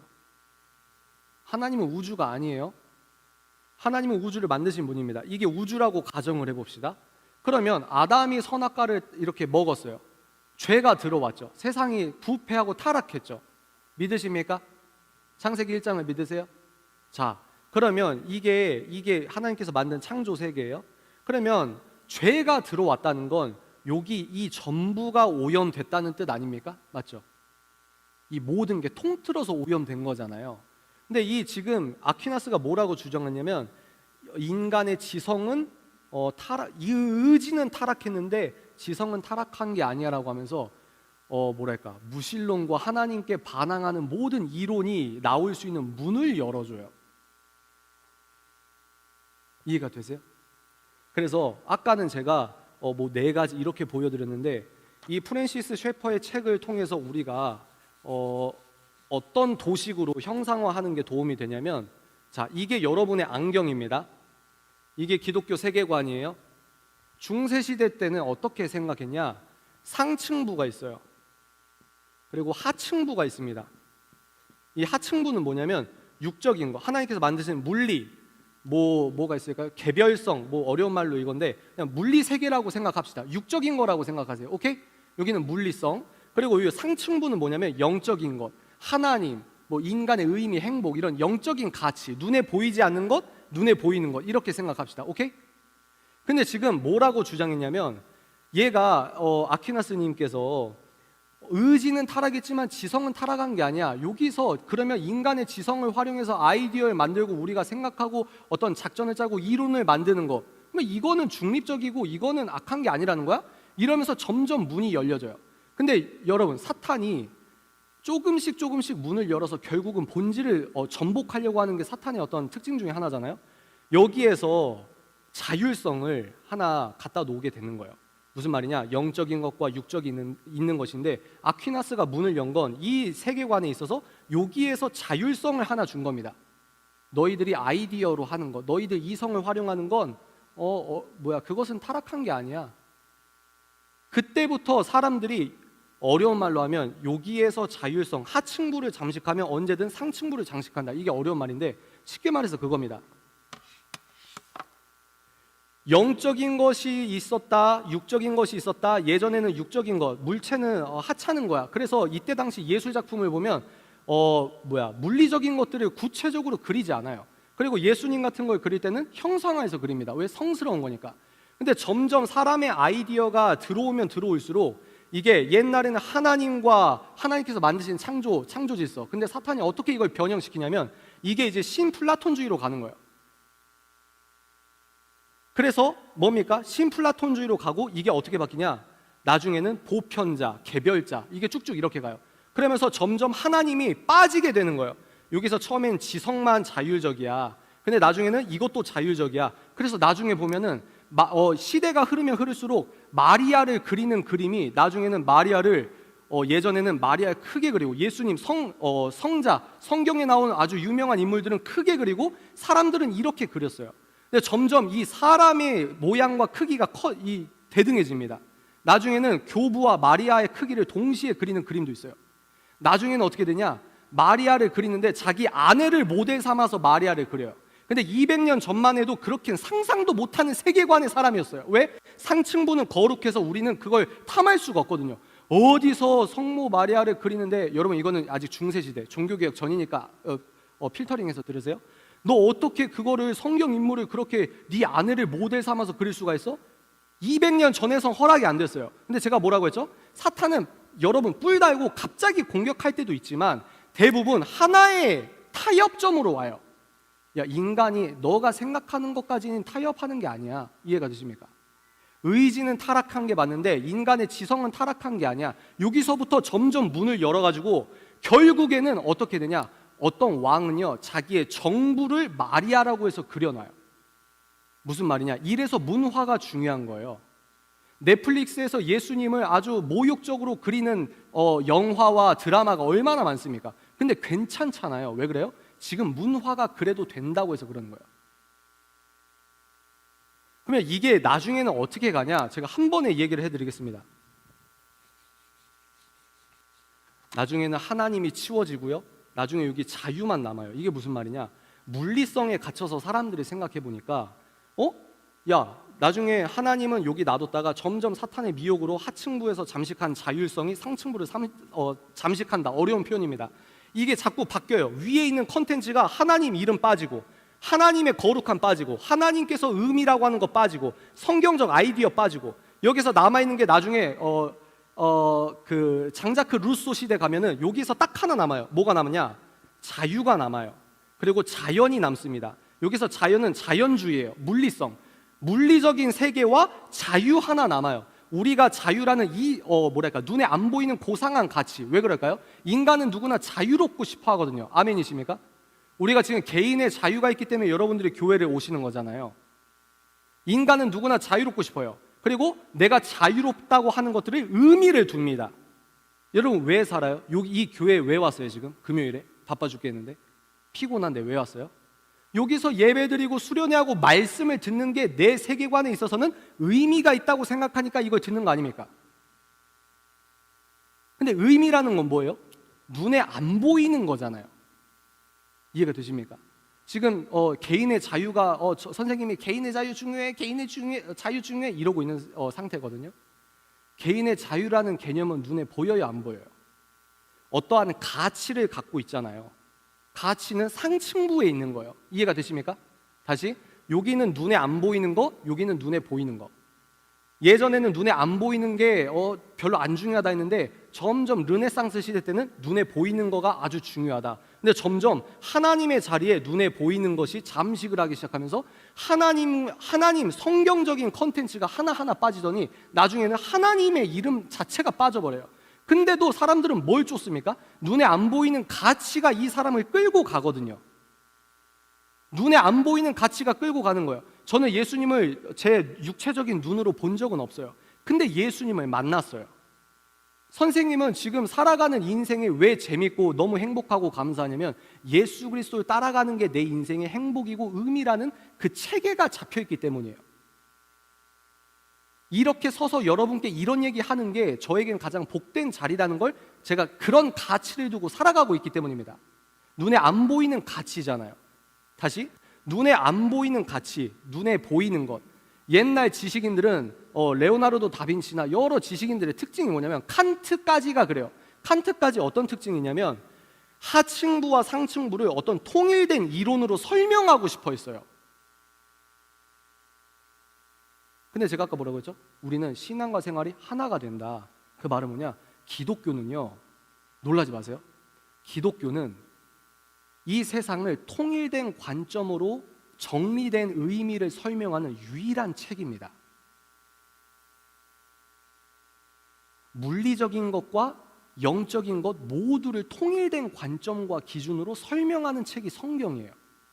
이해가 되세요? 근데 사람들이 하나님을 버려요. 그럼 모든 가치는 하나님으로부터 나옵니다. 아멘? 모든 지식의 근본이 하나님이에요. 노벨 경제학상이라는 그 경제학의 개념이 시작이 하나님이라고요. 눈에 보이는 세계를 중시하다 보니까 하나님의 이름을 잊어버렸어요. 근데 이 사람들이 하나님을 없애버리고 인생의 가치와 의미를 찾으려고 하면 여러분 찾아집니까? 안 찾아집니까? 안 찾아지잖아요. 근데 안타까운 게 뭐냐? 자유라는 개념이 마지막에 남았는데 이것도 가치죠. 눈에 안 보이는 소중한 가치죠. 근데 왜 내가 자유를 위해 애써야 되는지, 그럼 자유라는 게 도대체 뭔지, 절대 기준이 뭔지, 자유라는 거 정의? 너가 자유를 이렇게 정의해? 근데 내가 왜 그 말에 따라야 돼? 파고 들어가면 설명이 안 되는 거예요. 왜? 하나님과 성경을 빼고 이 가치를 설명하려고 하니까 수백 년 동안, 수천 년 동안 여러 철학자들이 시도를 했는데 넘어지고 하나님을 빼고 설명이 안 되는데 하나님을 몇백 년 전에 버려놓고 눈에 안 보이는 가치를 설명해 줄게. 눈에 안 보이는 가치를 설명해 줄게. 이데아라는 게 있는데, 근데 결국 자연 하나 남았습니다. 눈에 보이는 세계가 다예요. 근데 여기서 인간이 갇혀버리면 어떻게 되냐? 여기서 인간이 갇히면 어떻게 될까요, 여러분? 여기서 인간이 갇혀요. 어떻게 됩니까? 의미가 없어요. 내가 이걸 해봤자 이게 왜 선한 거야? 이게 왜 중요한 거야? 여기에서 등장하는 게 한 번만 따라해볼까요? 기계론. 아까 유물론이 뭐라고 했죠? 인간은 단백질 덩어리야. 여러분 생각이 물리적일까요? 물리적이지 않을까요? 사람의 생각. 물리성을 띱니다. 뇌과학적으로 말하면 사람의 생각은 뇌의 전기 신호잖아요. 그죠? 그러니까 이 말은 뭐냐? 너가 가치 있다고 생각하는 그 수많은 가지의 그 가치와 의미와 너가 중요하다고 생각하는 그런 거는 너의 단백질 덩어리, 우연, 진화론에 의거해서 전기 신호, 그리고 사람들이 문화 구성주의라고 합니다. 사람들이 끼리끼리 모여서 이렇게 하는 게 좋아, 저렇게 하는 게 좋아. 사람들의 이성이라는 게 우연히 만들어졌는데, 그러니까 호모사피엔스만 살아남았는데, 그러니까 우리들이 이렇게 이게 선이야, 저건 악한 거야. 문화마다 다르고 이렇게 만들어져서 우리가 이렇게 살아남는 거야. 인간이 그래서 지금까지 진화해 온 거야. 그러면 어떤 문제가 생기냐? 우리가 아무리 중요하다고 생각하는 것도 그냥 단백질의 전기 신호일 뿐이에요.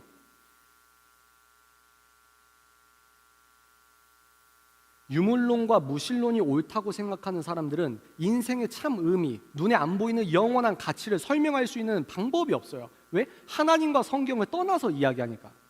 그래서 결국 이게 어떻게 되냐, 나중에 자연 하나 남았잖아요. 상층부에 하나님이 빠졌잖아요. 그래서 이게 뭐 통일된 관점으로 설명하려고 하다가 중요한 철학자가 나옵니다. 한번 따라해 볼까요? 헤겔. 여러분 동방신기 아세요? 여러분 이제 자료 화면으로 봐야 됩니까? 선생님 동방신기, 선생님 이제 초딩 중딩 때 G.O.D 이런 게 유행했고, 동방신기의 오정반합 노래 아시는 분 있어요? 박물관에서 찾아봐야 됩니까? 정반합이라고 하는 걸 헤겔이 만들었어요. 그 전까지는 안티테제라고 합니다. 안티테제. 이게 어려운 말로 이게 다른 말로 이게 무슨 말이냐면, 그 전까지 헤겔 전까지는 철학자거나 아주 똑똑하다는 사람이 야 이것만이 진리야, 하나의 진리, 단 하나의 진리를 찾기 위해서 칸트다 누구다 다 하나의 진리를 찾기 위해 싸웠어요. 근데 얘네들이 야 내가 만든 이론 봐봐, 하층부와 상층부를 동시에 설명하는 내 이론을 봐봐. 근데 얘가 죽고 나서 다른 철학자가 야 이건 아니야, 이걸 치워, 이제 이 자리에 내 이론이 올라갈 거야. 근데 또 얘가 죽고 나서 또 논박합니다. 야 이거 치워, 이제 이게 드러날 거야. 여기까지, 해결 전까지는 뭐냐면 절대 진리, 통일된 관점에서 모든 걸 설명할 수 있는 절대 진리는 하나라고 생각했어요. 이해가 되십니까?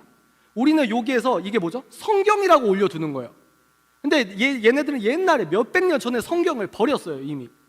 그러면서 여기에서 야 이거 너 거 치워 이랬단 말이에요. 근데 헤겔이 이분이 내놓은 철학이 아주 이제 셰퍼는 절망선이라고 말합니다. 왜 절망선이냐면 이제 진리는 하나가 아니고 시간이 흐르면 너가 말한 건 너의 이론이 정이야, 정. 너가 이게 옳다, 이게 진리야 라고 말했어. 그래, 너 정.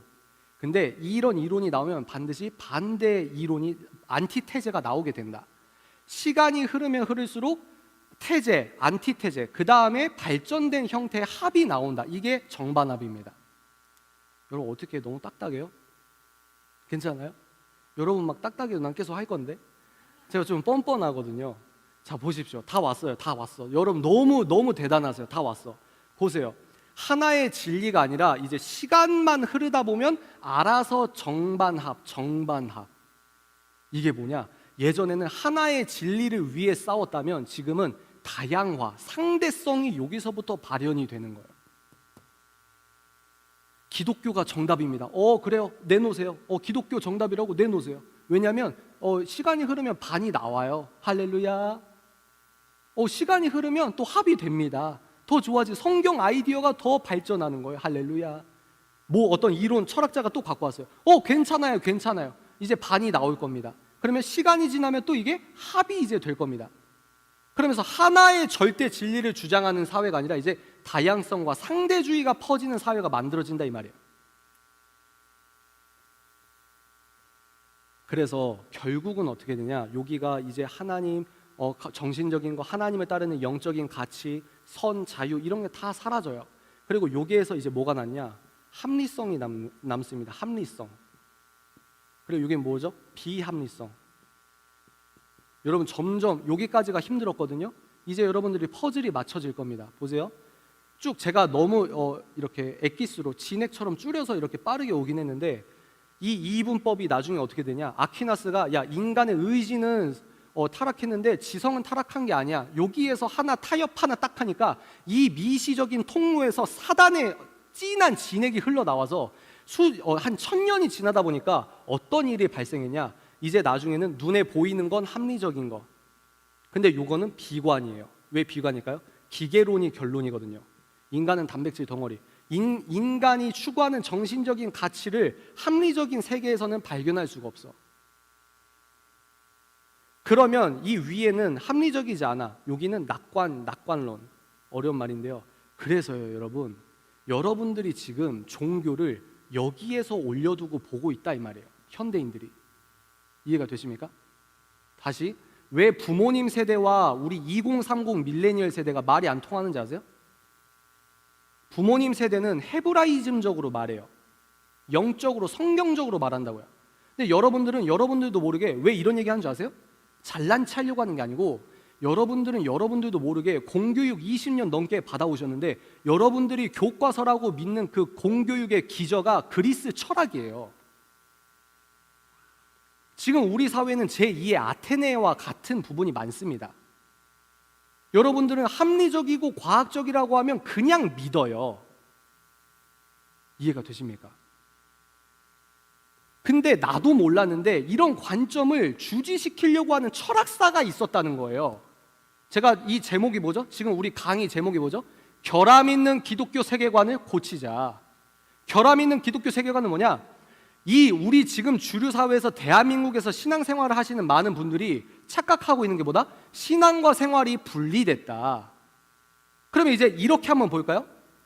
지금 우리 주류 시대 유물론, 무신론 이런 아주 똑똑한 사람들이라고 하는 이 세상 사람들이 쌓아놨던 바벨탑의 구조는 뭐냐면 눈에 보이는 건 합리적인 거야. 근데 합리성을 따지는 건 비관론에 빠질 수밖에 없어. 왜? 눈에 보이는 거에서 어떤 정신적인 가치를 뿜어낼 수가 통일된 관점은 없거든.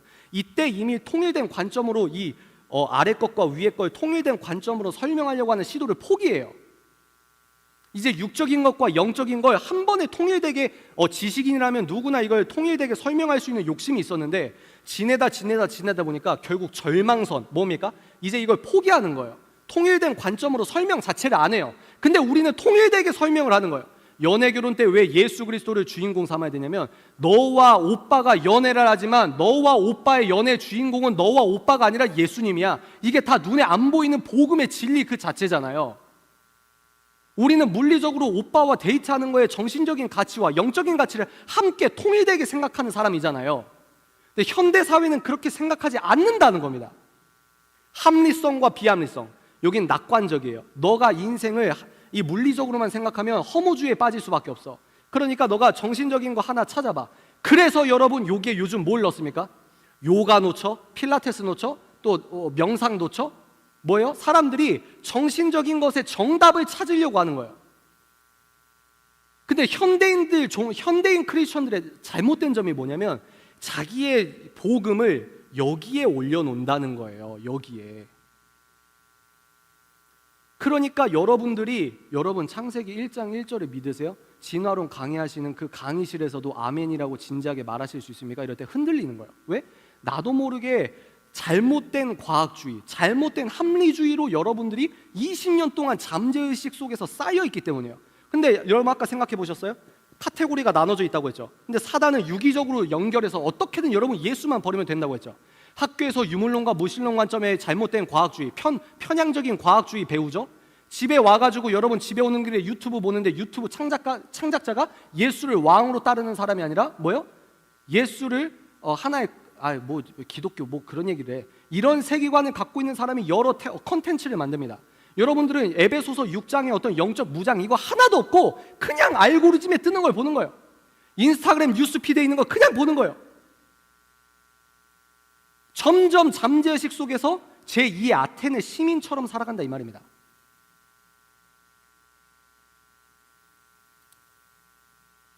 그래서 무서운 게 뭐냐? 여러분이 이런 세계관, 현대인들이 거의 다 이렇게 생각해요. 눈에 보이는 과학주의, 자연주의, 합리적이야. 근데 이 합리주의라고 하는 이 아랫부분에서는 비관적이야. 왜? 기계론에 빠질 수 없거든. 단백질 덩어리에서 어떤 가치를 찾겠습니까? 그래서 사람들이 이게 정답이야, 저게 정답이야. 이 시대 때 이게 가치야, 이게 도덕이야 이렇게 말하는 사람들은 몇백 년 전만 해도 철학가였는데 지금 이 시대는 누굴까요? 영화 감독이에요. 예술가예요. 예술가. 영화 감독이 내가 이게 옳다고 해. 영화 감독이 내가 생각하는 선은 이거야. 국제적으로 상 받는 거요. 예수님과 기독교를 모욕하고 안티 기독교 작품이 상을 받아요. 이 문화적인 흐름이 있는 겁니다. 목사님께서 문화 막시즘 얘기하셨잖아요. 내가 태어나기 전에 매우 뛰어난 사람들이 있는데 매우 뛰어난 사람이 예수를 왕으로 모시면 좋겠는데 예수를 왕으로 모시지 않았네. 그래서 자기들이 이게 세상의 선이야라고 하고 이론을 하나 만들었네. 그리고 이 이론을 만든 사람이 이게 곧 선이라고 생각하면서 이런 선을 자기 나름대로 전도를 하려고 하네. 이 사람들이 학장이 됐네. 이 사람들이 PD가 됐네. 이 사람들이 영화 감독이 됐네. 자기가 옳다고 하는 유물론, 무신론, 진화론 관점에서의 이야기들을 여러분들은 학교에서 교과서로 배우죠. 그리고 넷플릭스를 통해서 배우죠. 유튜브를 통해서 배우죠. 유튜브 뮤직 통해서 CCM 가수 것도 듣지만 여러분들이 세상 노래도 듣죠. 뮤직비디오 보죠. 웹툰 보죠. 아까 제가 이제 여러분들 퍼즐이 맞춰지십니까? 책임사자가 하는 말이 이제 이해가 되세요? 여러분들은 카테고리화 해가지고 여기에 종교, 복음 하나 딱 나요. 그래서 웹툰 보는 거는 아무런 연관이 없어요. 넷플릭스 보는 거 아무 연관이 없습니다. 근데 사탄은 이 유기성을 다 이용해서 여러분들을 예수 믿는 믿음 하나 죽이려고 최선을 다한다니까요. 무서운 게 뭐냐? 비합리성에 여기에 종교를 올려둬요. 그러니까 복음이 하나의 복음 테라피가 된 겁니다. 내가 성경을 아멘이라고 믿어요. 근데 속으로 철학적 근저가 뭐냐면 비합리성, 여기에 올려두는 거예요. 그러니까 예수 그리스도는 역사입니다. 예수님께서 죽으신 건 의료과학적으로 죽으셨어요. 그 믿어지세요? 예수님께서는 사흘 뒤에 부활하셨어요. 그 진짜 믿어지세요? 육체, 바디를 입고 부활하셨다는 거예요. 우리가 이건 내일 살펴볼 겁니다. 근데 제가 아까 뭐라고 했죠? 선택을 해야 되는데 생각을 해보십시오. 여기에 이런 식으로 비합리적인 영역에 종교를 올려둔 사람이 아무리 예수라는 단어를 쓰고 아무리 기독교적인 단어를 쓴다고 하면 그게 기독교입니까? 기독교가 아닙니까? 기독교가 아니죠. 여러분들 그런 생각하잖아요. 저 사람은 왜 예수 믿는데 저렇게밖에 안 살지? 왜 그럴까요? 그 사람은 복음이 아니라 복음적인 단어는 쓰는데 기독교적인 단어를 쓰는 인문주의자라서 그래요. 여러분들도 이제 다시 돌아봐 보세요. 제가 뭐라고 했죠? 굉장히 딱딱한 얘기예요. 근데 제가 20대 때 너무 궁금하고 답답했던 게 뭐냐면 내가 진짜 궁금한 걸 교회에서 설명해 줬으면 좋겠는데 이런 걸 설명해 주지 않았어요. 그래서 선생님이 혼자 책을 읽어보니까 이미 훌륭하신 목사님께서 이미 이거다 다 써놨더라고요. 이걸 딱딱한 음식 이거 하나 삼키시면 여러분들이 이제 이해가 되는 거예요. 내가 우리 목사님께 이렇게 배웠는데 이제 내가 공부하느라 대학교 이렇게 가서 기숙사 살고 근데 이 청년 선배님 되게 믿음 좋네. 성경 엄청 읽네. 근데 이 선배님이 성경 읽고 되게 똑똑한 것 같은데 내가 믿는 거는 너 근본주의자야 이러면서 나는 이 신앙이 제대로 믿었다고 믿었는데 이 선배는 다른 소리 하네. 근데 나는 이 선배처럼 성경 잘 읽지도 않고 교회도 열심히 안 다니고 그러면 내가 틀린 건가? 여기서 시작이라고요. 마음의 중심과 동기를 살핍니다. 하나님께서는 육체적 껍질에 속지 않으세요. 불꽃 같은 눈동자로 여러분들의 마음의 동기를 보세요. 근데 여러분들이 잠재의식 속에서 비합리 영역의 종교를 옮겨놓으면은 여러분들이 테라피, 저기 필라테스 하는 거랑 여기 교회 와서 두 손 들고 카타르시스, 감정적으로 찬양하면서 눈물 흘리는 거랑 뭐가 다르냐는 거예요. 우린 뭘 회복해야 되냐면 역사적, 합리적, 예수님께서 물리적인 몸을 입고 오셨다는 거예요. 아멘이십니까? 아멘이세요? 우리는 이 영역을 이렇게 분간했던 세계관을 깨야 된다 이 말이에요. 성경이 뭐라고 합니까? 물질 세계든 비물질 세계든 모든 걸 통괄해서 통일된 해답을 준다 이 말이에요. 최근에 영화제에서 상을 받은 영화가 하나 있어요.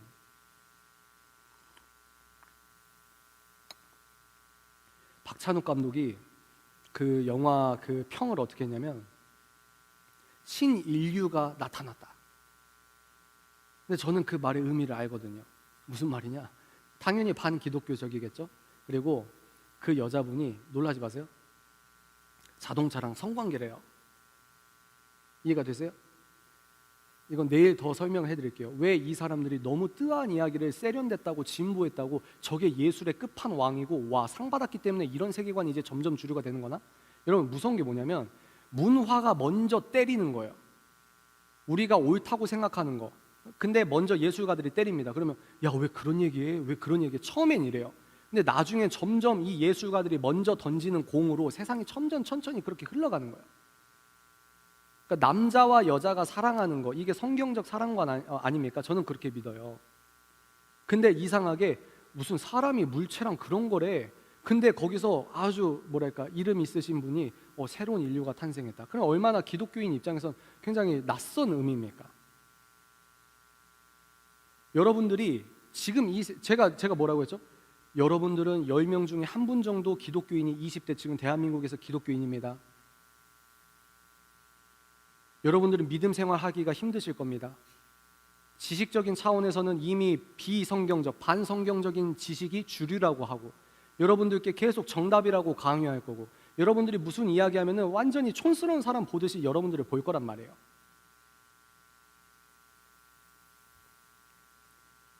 비합리성 영역에서 여러분들이 종교를 올려두신 거를, 이 틀 자체를 깨셔야 된다 이 말입니다. 오늘 제가 이 말씀을 첫날에 전해드리려고 내려왔어요.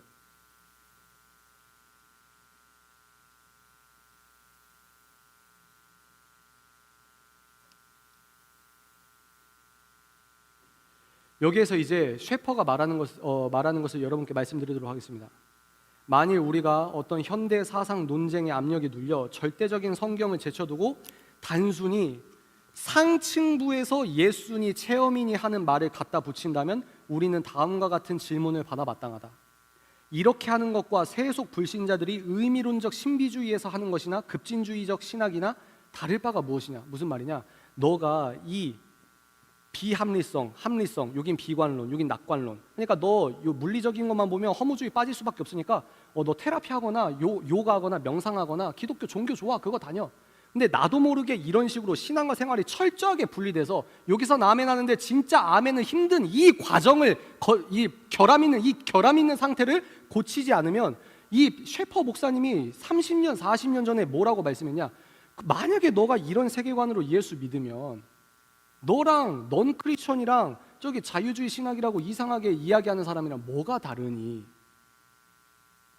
그래서 제가 중요하게 여러분께 말씀드린 게 뭐냐면, 예수님은 역사라는 개념이 굉장히 중요한 거예요. 아멘이십니까? 예수는 뭐라고요? 역사다. 역사적 인물이에요. 내일 할 이야기 잠깐만 해드릴까요? 여러분, 알렉산더 대왕이 사실이라고 믿으십니까?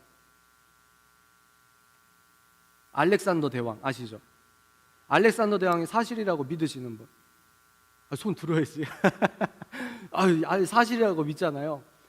근데 알렉산더 대왕이라는 인물이 있는데, 이 사람이 죽고 나서 이 사람에 대한 첫 번째 전기가 언제 쓰여졌냐면 400년 뒤에 알렉산더라는 대왕이 있었다라는 책이 처음 나와요. 근데 우리는 아무런 의심 없이 알렉산더 대왕은 실제 역사적 인물이라고 믿어요. 왜? 교과서에서 그렇게 배웠으니까. 근데 여러분, 예수 그리스도가 역사적 인물입니까? 예수님의 첫 번째 전기는 400년이 아니라 30년 이내에 써졌어요. 예수님에 대한 첫 번째 전기는. 이거부터 시작해서 성경이 역사고, 누가는 굉장히 학술적으로도 객관성을 띈 훌륭한 역사가였고, 그 역사가였던 누가가 사도행전과 누가복음을 기록했는데, 여기에 나온 내용이 얼마나 역사학적으로도 고고학적으로도 고대 역사를 공부하시는 분들에서도 아주 뛰어난 문서인지. 그리고 우린 문서가 아니죠. 절대 진리죠. 근데 우리가 이걸 내일 알아볼 겁니다. 오늘 첫 번째 시간은 뭐냐? 여러분들, 내가 이 잘못된 기독교 세계관에서 하층부, 상층부 이런 이야기 다 여러분들 기억 안 하셔도 돼요. 머리 안 들어와도 돼요. 이거 하나만 기억하십시오. 합리성과 비합리성. 종교는 비합리적인 거야. 이 틀을 깨셔야 된다 이 말이에요. 이 틀을 깨셔야 여러분들이 믿음 생활 30대가 되건 40대가 되건 무너지지 않을 수 있어요. 왜? 여러분, 복음이 과학적이라고 믿으세요? 한번 대답 한번 해보실까요? 성경이, 기독교가 과학적입니까? 다시요. 여러분, 20대 여러분, 초반 여러분, 진짜 내 얘기를 해보세요. 이런 얘기하면 교회에서 믿음 안 좋은 프레임 당하거든요. 보쌈기도 당하거든요. 이런 거 말고 여러분들이 정직하게 얘기해보세요. 안 믿어질 수 있어요. A.W. 토저 목사님이 뭐라고 말씀하셨는지 아십니까? 그것을 필요한 혼란이라고 했습니다. 특히 남자분들은 20대 때 철이 들거든요. 여성분들은 좀 철이 빨리 드는 그런 것 같아요. 근데 남자분들은 20대 때 사고력이 좀 증진되면서 내가 그동안 믿어왔던 게 이게 혹시 잘못된 건 어떡하지? 이러면서 사고가 커지면서 의심이 든단 말이에요. 근데 이거를 A.W. 토저 목사님이 뭐라고 말씀하셨냐면 필요한 혼란이다 이렇게 얘기해요. 여러분들이 흔들려 봐야 믿음이 굳어지는 거예요. 더 좋아지는 거예요. 자, 다시 묻습니다. 여러분, 기독교가 합리적이십니까? 복음이 합리적이라고 생각하세요? 아멘. 또 다시, 여러분, 복음이 과학적입니까? 여러분, 믿음 생활하는 걸 과학적이라고 생각하세요? 왜 얘기를 잘 못하는지 아세요?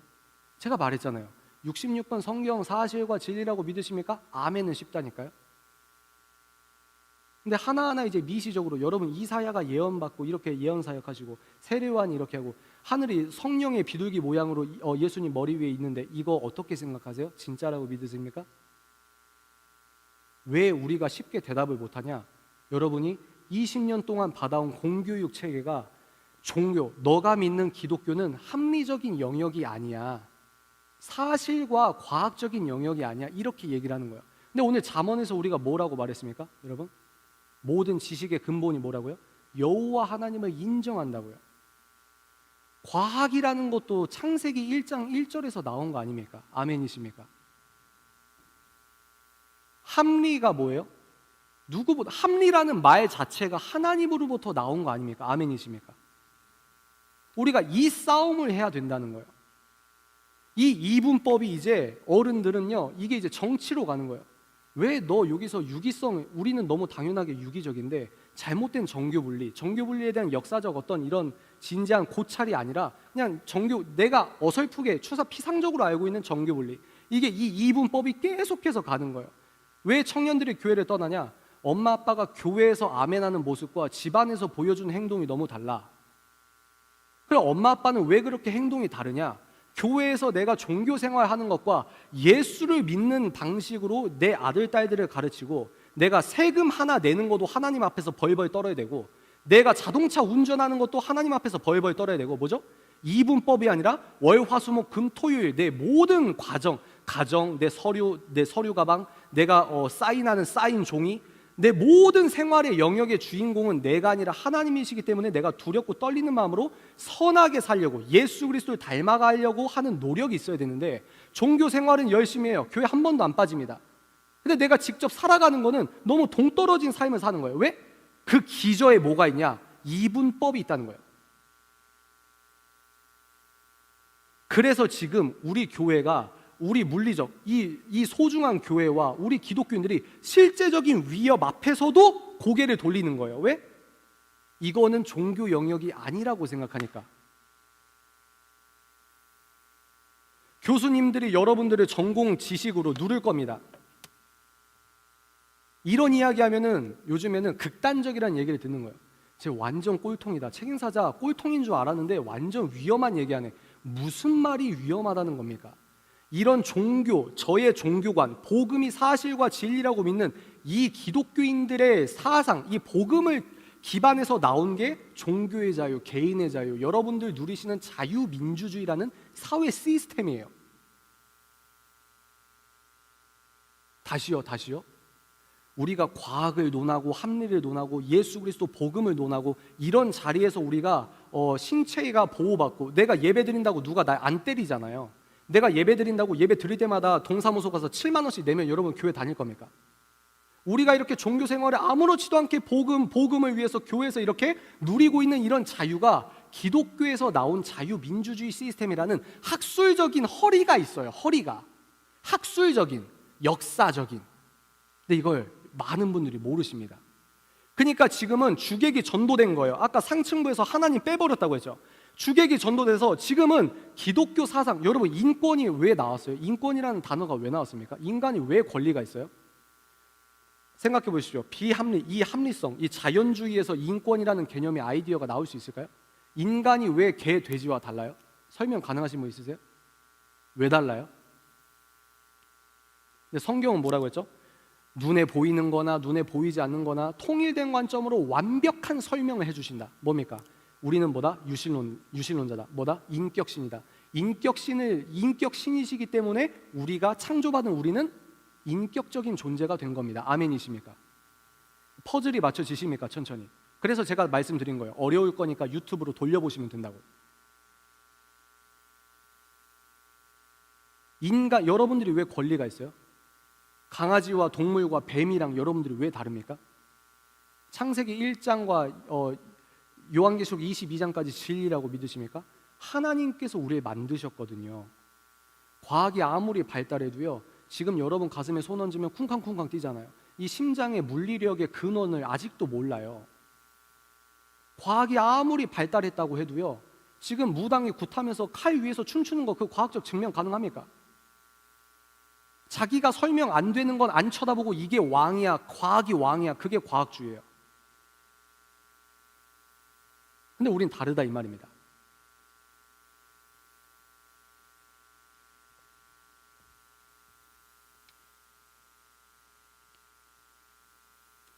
기독교인들이 여러분들이 뭐랄까 이제 시간이 없기 때문에 제가 좀 빨리 해볼게요. 샘플만 보여드릴게요. 그러면 오케이 책임사장님 알겠습니다.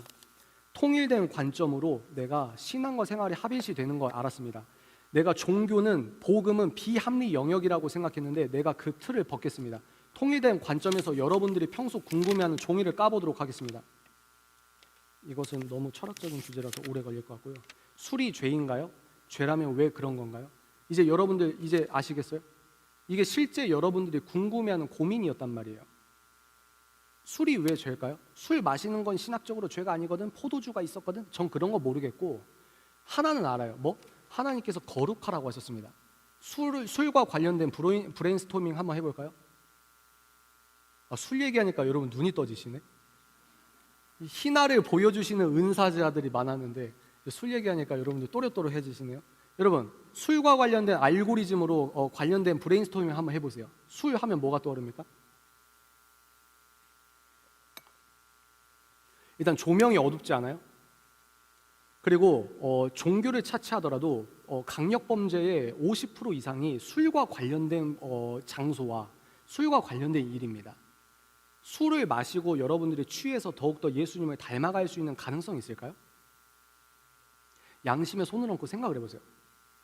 맥주 한 캔 그건 어렵지 않아. 너 왜 자꾸 그래? 너가 세상을 너무 모른다. 야 맥주 한 캔이면 괜찮잖아. 이게 뭔지 아세요?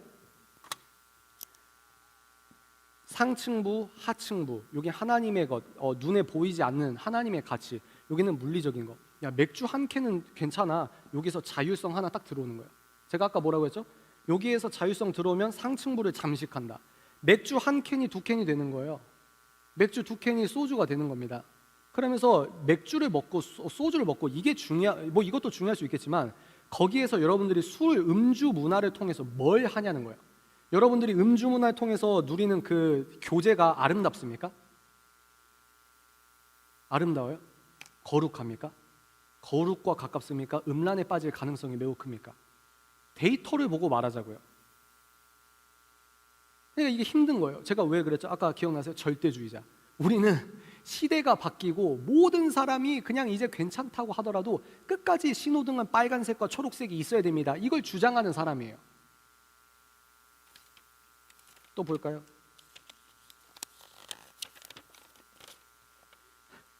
왜 이름을 사자로 하셨나요? 제가 동물 사자를 좋아합니다. 그래서 저는 책도 좋아하고 사자를 좋아해서 책 읽는 사자라고 했어요. 이거는 다른 거 연애 결혼이니까 이건 나중에 해드릴게요. 제가 시간이 정 없으면 여러분이 궁금해하시는 거 인터넷으로라도 정리해서 올려드리도록 하겠습니다. 잠깐만요. 타임. 여러분 연애 결혼이 너무 많은데? 그러면 이 관점으로 생각해 볼까요? 사랑이라는 정의 한번 내려보세요. 사랑이 뭡니까? 하나님을 닮아가는 삶은 어떤 삶인가요? 이것을 합일시해서 월, 화, 수, 목, 금, 토, 주일에 예수 그리스도를 닮아가려고 부단히 노력하십시오. 그게 하나님께서 기뻐하시는 삶이라고 생각합니다. 통일된 관점을 견지하셔야 돼요. 비합리적이고 비과학적이고 예수 믿는 건 촌스러운 거라고 생각하는 잠재의식을 여러분들이 보혈의 능력으로 파하셔야 합니다. 아멘이십니까? 청년들에게 추천해 주시고 책이 있다면 여러분들의 독해력과 문해력이 다 다르기 때문에 일단은 여러분들이 기독교 서적 위주로 시작을 하시고 내가 책 읽는 게 약간 습관이 안 돼 있다 그러면은 에세이, 간증 스토리 이런 것부터 시작을 하시면 될 것 같습니다. 제가 이걸 다 읽어보지 않아가지고 잠깐만 타임 제가 타임 여러분 연애 결혼이 너무 많은데 잠깐만 이거 지금 난리가 났어. 지금 비밀 연애 하시는 분 손 들어보세요.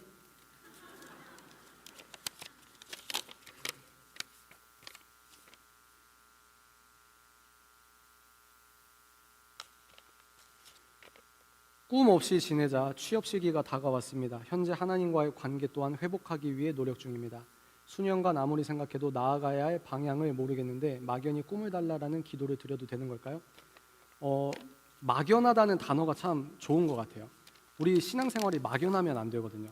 그래서 여러분들이 막연하고 추상적이고 피상적인 눈에 안 보이는 가치, 교회 안에서의 활발성을 이제 이 벽을 깨고 내 월화수목에 스며들게 되는 거예요. 내 실제 물리성을 갖고 있는 내 바디가 살아가는 월화수목 금토요일에도 예수의 주권을 높여드리려면 내가 어떤 삶을 살아가야 되는가? 이 얘기는, 이 질문에 대한 답은 내일 할 수 있을 것 같습니다. 내일 완성이 될 것 같아요. 하나만 더 보도록 하겠습니다. 하나님을 믿게 되신 계기가 뭔가요? 저는 목회자의 아들이어가지고 19살 때 인격적인 하나님을 만났습니다. 이 얘기하고 마무리하면 될 것 같은데요. 인격적인 하나님을 만났어요. 그때부터 제가 궁금하기 시작한 거예요. 왜 내가 부모님이 믿는 신앙과 부모님께서 교회 안 나오면 혼나는 이런 신앙이 아니라 19살 때 하나님을 인격적으로 만나고 나서부터 제가 하나님이 너무 궁금한 거예요. 그래서 하나님이 궁금해서 설교 영상을 찾아보고 성경 필사, 성경 봉독 이런 걸 시작하고, 엄마 아빠가 시켜서가 아니라 내가 원해서 하나님을 만나려고. 왜?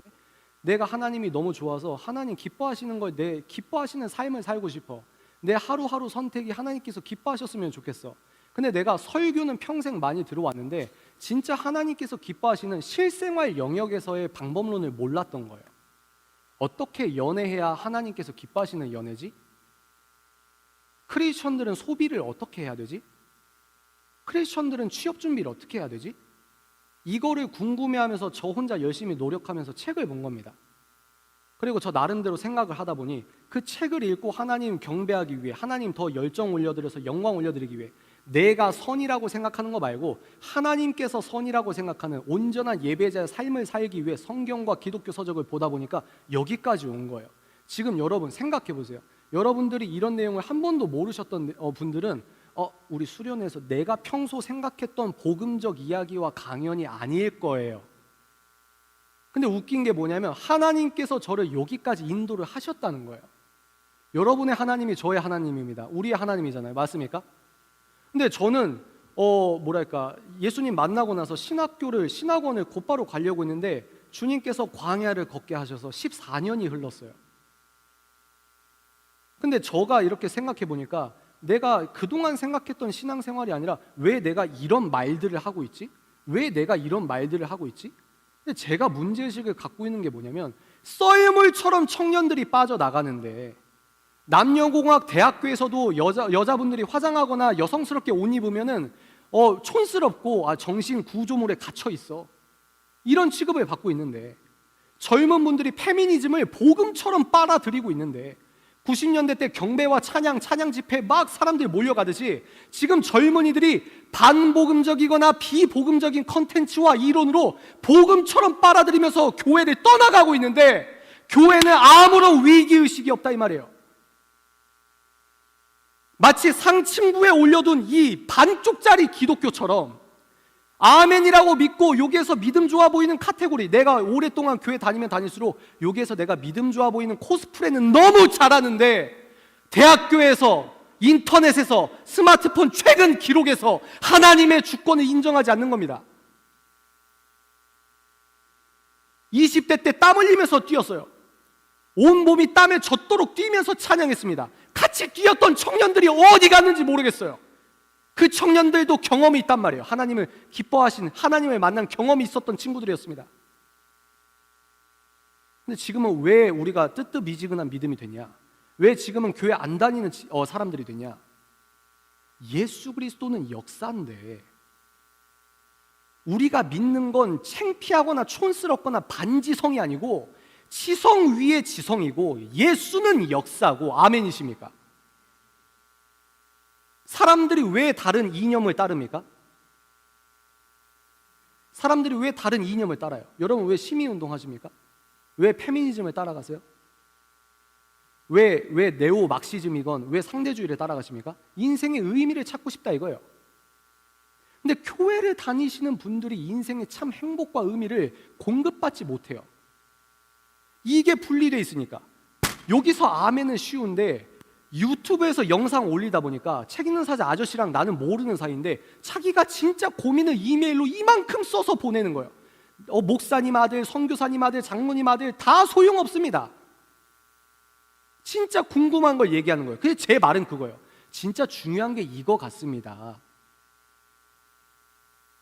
성경 스토리 뽑아서 여러분 스토리텔링 해주면 여러분들 더 쉽게 받아들일 수 있는 1시간, 2시간이 될 수 있어요.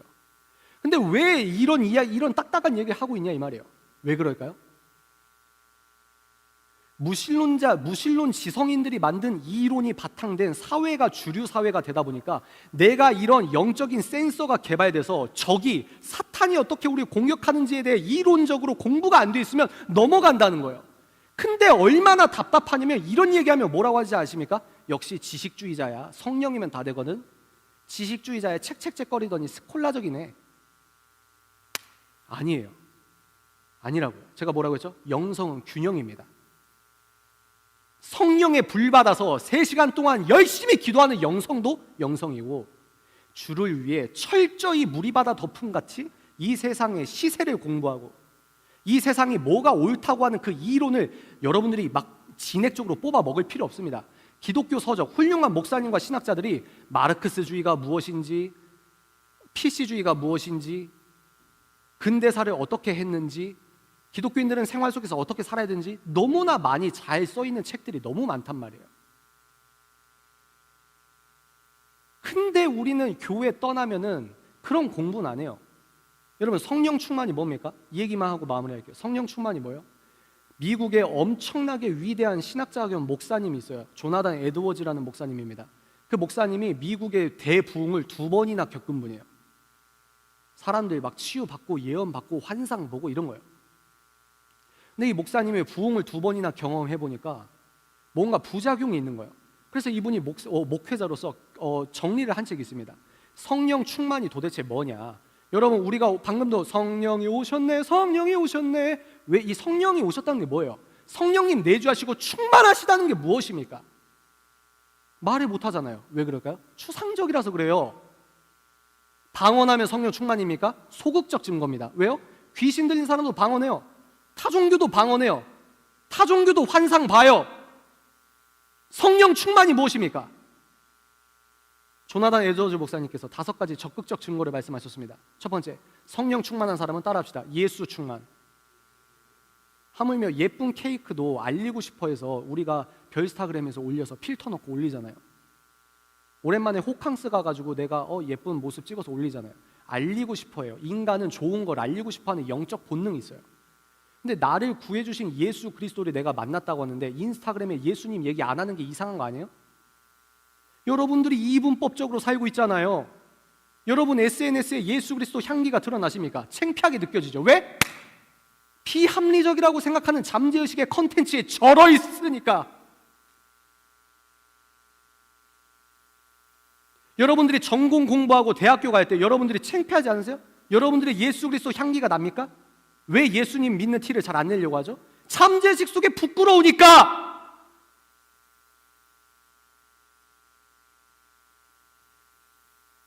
그러나 성령 충만의 첫 번째 적극적 증거는 뭐냐? 성령 충만한 사람은 예수 충만이다. 아멘이십니까? 예수가 나온다는 거예요. 선생님의 목적은요, 돈 많이 버는 거 아니에요. 돈 많이 벌려면요, 선생님이 지금 내는 목소리 반대로 하면 돼요. 사람들이 좋아하는 컨텐츠 만들면 돼요. 유튜브에서 50만, 100만 나오는 그런 자극적인 주제 영상으로 만들면 돼요. 안 하는 거예요. 왜? 인생의 목적과 의미는 저는 그게 아니거든요. 많은 사람 앞에서 박수도 받아봤어요. 의미가 없어요. 오히려 불행해요. 내가 왜 이 짓을 하고 있나? 선생님이 가장 좋아하는 의미는 뭐냐면, 선생님의 인생의 목적이 뭔지 아세요? 유튜브 100만? 그게 아니에요. 선생님이 죽기 전까지 예수를 굉장히 많이 전하다 죽는 게 선생님의 목적이에요. 인생의 목표예요. 그래서 유튜브 하는 거예요. 왜? 영상의 시대가 온다. 선생님 책을 읽으니까. 영상의 시대가 도래하는데 페이스북이든 구글이든 왜 영상에 이렇게 투자를 많이 하느냐? 이제 영상의 시대가 된다. 네이버에서 뉴스 보는 트래픽과 영상 유튜브 3시간 보는 트래픽과 빨아들이는 돈이 다르잖아요. 그러니까 영상의 시대가 왔다. 그러면 이게 이제 컨텐츠의 허브가 될 건데, 여기서 예수 전하야겠다. 왜? 선생님이 운전하는 시간, 선생님이 잠자는 시간도 영상은 돌아가니까. 그러니까 찍는 겁니다. 예수 믿는 사람들은 연애를 어떻게 되냐? 예수 믿는 사람은 쇼핑을 어떻게 되냐? 쇼핑 중독자가 성령 충만일까요? 왜? 인생의 의미와 공허가, 인생이 허무하고 공허해서 그 내 인생의 공허한 컨텐츠를 쇼핑으로 채우는데 어떻게 그게 성령 충만의 적극적 열매가 될 수 있습니까?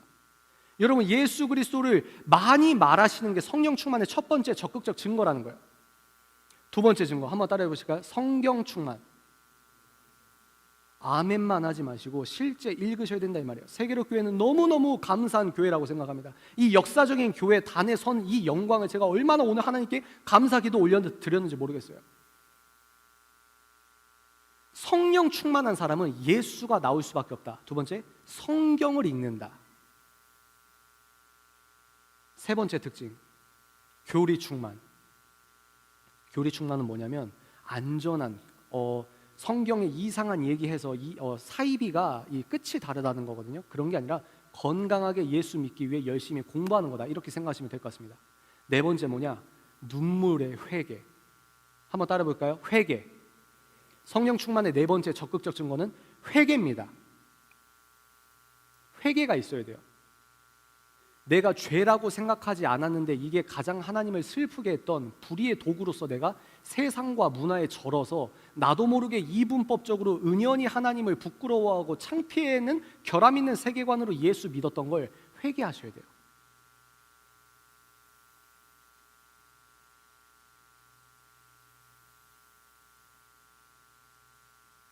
다섯 번째, 하나님 사랑, 이웃 사랑입니다. 신본주의와 인본주의가 어떻게 다르냐면, 인본주의자들은 눈앞에 있는 사람의 눈치를 먼저 봐요. 근데 신본주의는 뭐냐? 하나님의 눈치를 먼저 보는 겁니다. 하나님 사랑, 이웃 사랑이지 이웃 사랑이라고 하면서 하나님을 변질시키면 안 돼요. 성령 충만한 사람은 이 다섯 가지가 균형 있게 나올 수밖에 없다는 겁니다. 대부흥을 2번이나 몸소 겪으신 위대한 목사님께서 그런 책을 썼다는 거예요. 자, 여러분 정리해 볼까요? 여러분들은 성령 충만하십니까? 넷플릭스 볼 때 그 창작자가 예수 그리스도를 왕으로 모시지 않는 컨텐츠 제작자가 어떤 의도를 갖고, 어떤 기획 의도를 갖고, 어떤 메시지를 갖고 그 영상을 찍었는지 한 번이라도 생각을 해보신 적이 있으십니까? 여러분 이제 대학 가면은 여러분만 동아리에서 여러분만 기독교인이 아니고 여러분만 기독교인이고 다른 사람들은 다 비기독교인일 가능성이 엄청나게 커요. 그 사람들과 평범하게 대화할 때 여러분들이 영적 충돌이 있으실 거란 말이에요. 여러분들 어떻게 살아가실 겁니까? 지금 대한민국이요, 코로나 시즌 겪고 나서요, 앙케이트 설문조사 해보면요, 기독교에 대한 호감도가 6%래요. 6%.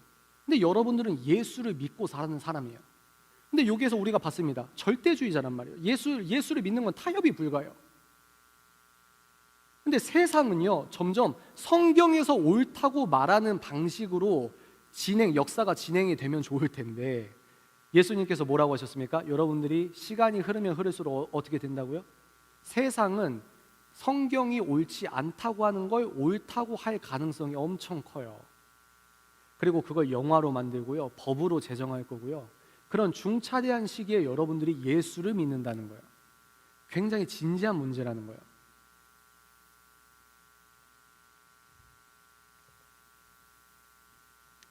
결론입니다. 나도 모르게 이분법적으로, 이원론적으로 생각했던 나의 신앙생활을 우리가 회개했으면 좋겠습니다. 우리의 선택의 질이 올라가기 위해서는 여러분들께서 올바른 기독교 세계관에 의거해서 생활을 하셔야 됩니다. 물리적으로 생각해 보십시오. 예수님께서 현대판으로 오셨다면 어떻게 오셨을까요? 저기 어디 야, 한국에 그런 데가 있었어? 엄청난 시골에서 남자 성인 12명이 그 승합차 2대 빌려가지고, 승합차도 요즘 차도 아니에요. 중고시장에서도 안 살 것 같은 아주 꼬진 승합차 2대 몰고 와서 아주 얼굴 보면 알잖아요. 야, 저 사람 고생 많이 했다. 아주 시커멓고 태양빛에 얼굴 다 타고, 그리고 막 머리도 덕지덕지 되고, 그렇게 투박한 사람들 남자 12명이 와서 13명이 와서 갑자기 이 사람이 기적을 일으킨다고 하고 난리가 난 거예요. 사람들이. 예수라는 사람이 저기 어디 지방 출신인데 그 사람을 따르는 12명의 커뮤니티 중에서 학위 받은 사람이 이 몇 명밖에 없어. 다른 사람은 다 고등학교밖에 안 나왔어. 이런 사람들이 예수님을 무슨 메시아라고 왕 중에 왕이라고 지금 저 승합차 2대로 왔다 갔다 하면서 사역이라고 하면서 돌아다녀. 지방에서 쭉 사역하다가 점점 이제 때가 됐다고 하더니 어디 서울 톨게이트 지납니다. 서울로 이제 입성하는 거예요. 광화문 쪽으로. 그래서 사람들은 다 이에 이제 일제 시대를 예를 들까요? 이에 이제 조선 총독부 없어지는구나. 우리의 메시아 이제 독립을 쟁취해. 아니 근데 세상에 내가 따르는 영웅이라고 생각했던, 아니 죽은 사람도 살리시는 물 위를 걸으셨던 그 엄청난 예수 그리스도께서 가장 혐오스러운 형벌로 죽으셨다. 네이버 다음 랭킹 뉴스 1위부터 100위까지가 다 예수 그리스도를 모욕하는 얘기. 여러분들이 예수님 따랐다는 이유만으로 여러분 신상도 탈탈 털리는 이 시대. 예수님 서울 톨게이트 지나고 사람들이 서울 톨게이트에서 예수님 환영합니다, 환영합니다. 근데 환영했다고 축하했던 사람들이 며칠 뒤에 예수님 뺨을 때리고 침을 뱉습니다. 돌아보세요. 여러분들이 2000년 전에 예수님 마을에서 태어났으면 여러분들은 예수님 십자가 곁에서 울고 있는 소수의 사람입니까? 아니면 여러분들의 세계관과 다른 영웅이었기 때문에 망가졌던, 나를 속였던 가짜 메시아였기 때문에 그분에게 뺨을 때리고 침을 뱉을 사람입니까?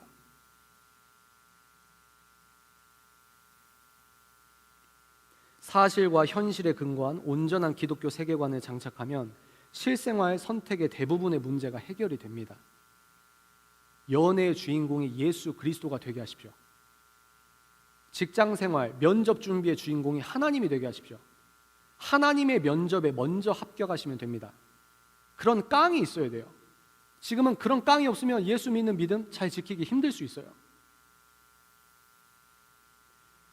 더 거룩한 선택을 하십시오. 예수를 위하여 손해볼 때는 손해를 보십시오. 예수를 위하여 바른 소리를 해야 될 때는 바른 소리를 하십시오. 아멘이십니까?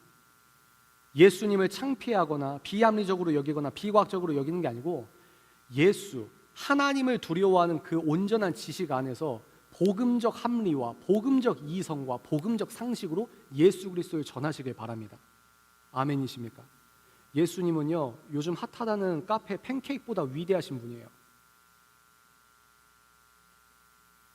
오늘 우리가 기도하겠습니다. 찬양을 하시고 우리가 기도할 텐데요, 보혈로서 내 잘못된 기독교 세계관 박살나게 해주십시오. 온전한 기독교 세계관으로 사실과 현실에 근거한 신앙생활을 할 수 있도록 도와주십시오. 그래야만 우리가 마라나타 마지막 때에 미혹당하지 않고 교회와 이 민족을 위해 하나님의 비전을 감당할 수 있는 사명자가 될 수 있는 겁니다. 여러분들은 결혼 잘하고 아파트 평수 높게 되고 집 사기 어렵다는데 오예 나는 부모 잘 만나서, 오예 나는 연봉 높아서 그렇게 집 사고, 이게 성공이 아니에요. 여러분 왜 태어났습니까? 행복이 무엇입니까? 의미가 무엇입니까? 성경적으로 산다는 것이 무엇을 뜻할 겁니까? 내가 이런 질문을 안 하고 다른 시간으로 추상적으로 피상적으로 믿었던 이 명제를 우리가 하나님께 내려놓고 내 이분법적으로 생각한 거, 내가 이제 어느 영역에서든 예수 말하는 걸 당당하게 여기는 세계관이 될 수 있도록 우리가 회개하고 은혜를 바랬으면 좋겠습니다. 아멘이십니까? 우리가 찬양을 하나 할 건데요, 나는 믿네라는 찬양이 있습니다. 여러분들이 이제 가시는 길이 쉽지 않을 거예요. 내일 여러분들이 제 이야기 한 번 더 들어보시면 이제 오늘은 좀 딱딱했는데 이런 부분이 있었네, 이런 부분이 있었네. 근데 내일 한번 들으시면 이제 이 세계관을 왕처럼 모시는 사람들이 세상을 어떻게 만들어놨나, 이 실제적인 얘기를 통해서 내가 눈 밑이 검해질 거예요. 털이 설 겁니다. 너무 무서워서 이길 수가 없어요. 내 믿음을 내가 지킬 수 없는 시대입니다. 근데 우리가 하나님을 바라보는 이 기독교 세계관이 결함이 있다고 해보세요. 얼마나 슬픈 일입니까? 그래서 이 곡의 후렴 부분은 나는 믿는다, 주의 능력으로 내 삶이 새롭게 된다. 아멘이십니까? 나는 믿는다, 주의 능력으로 내가 담대히 나아가겠다, 주와 함께 싸워 승리하겠다. 어떤 걸 승리합니까? 실제적인 사단의 견고해 보이는 그 진 앞에 내가 주님의 이름으로 싸워야 하는 사명을 갖고 있다 이 말이에요. 날마다 믿음으로 살아가겠다. 여러분, 지금은 여러분들이 감정적 카타르시스가 없어도 돼요. 이게 성령 충만인가? 느낌에 의존하지 마십시오. 여러분들의 선명한 의식을 갖고 하나님 앞에 단독자로 서십시오. 가사를 씹으면서 믿음의 고백하시면서 찬양하시라 이 말입니다. 아멘이십니까? 찬양하도록 하겠습니다.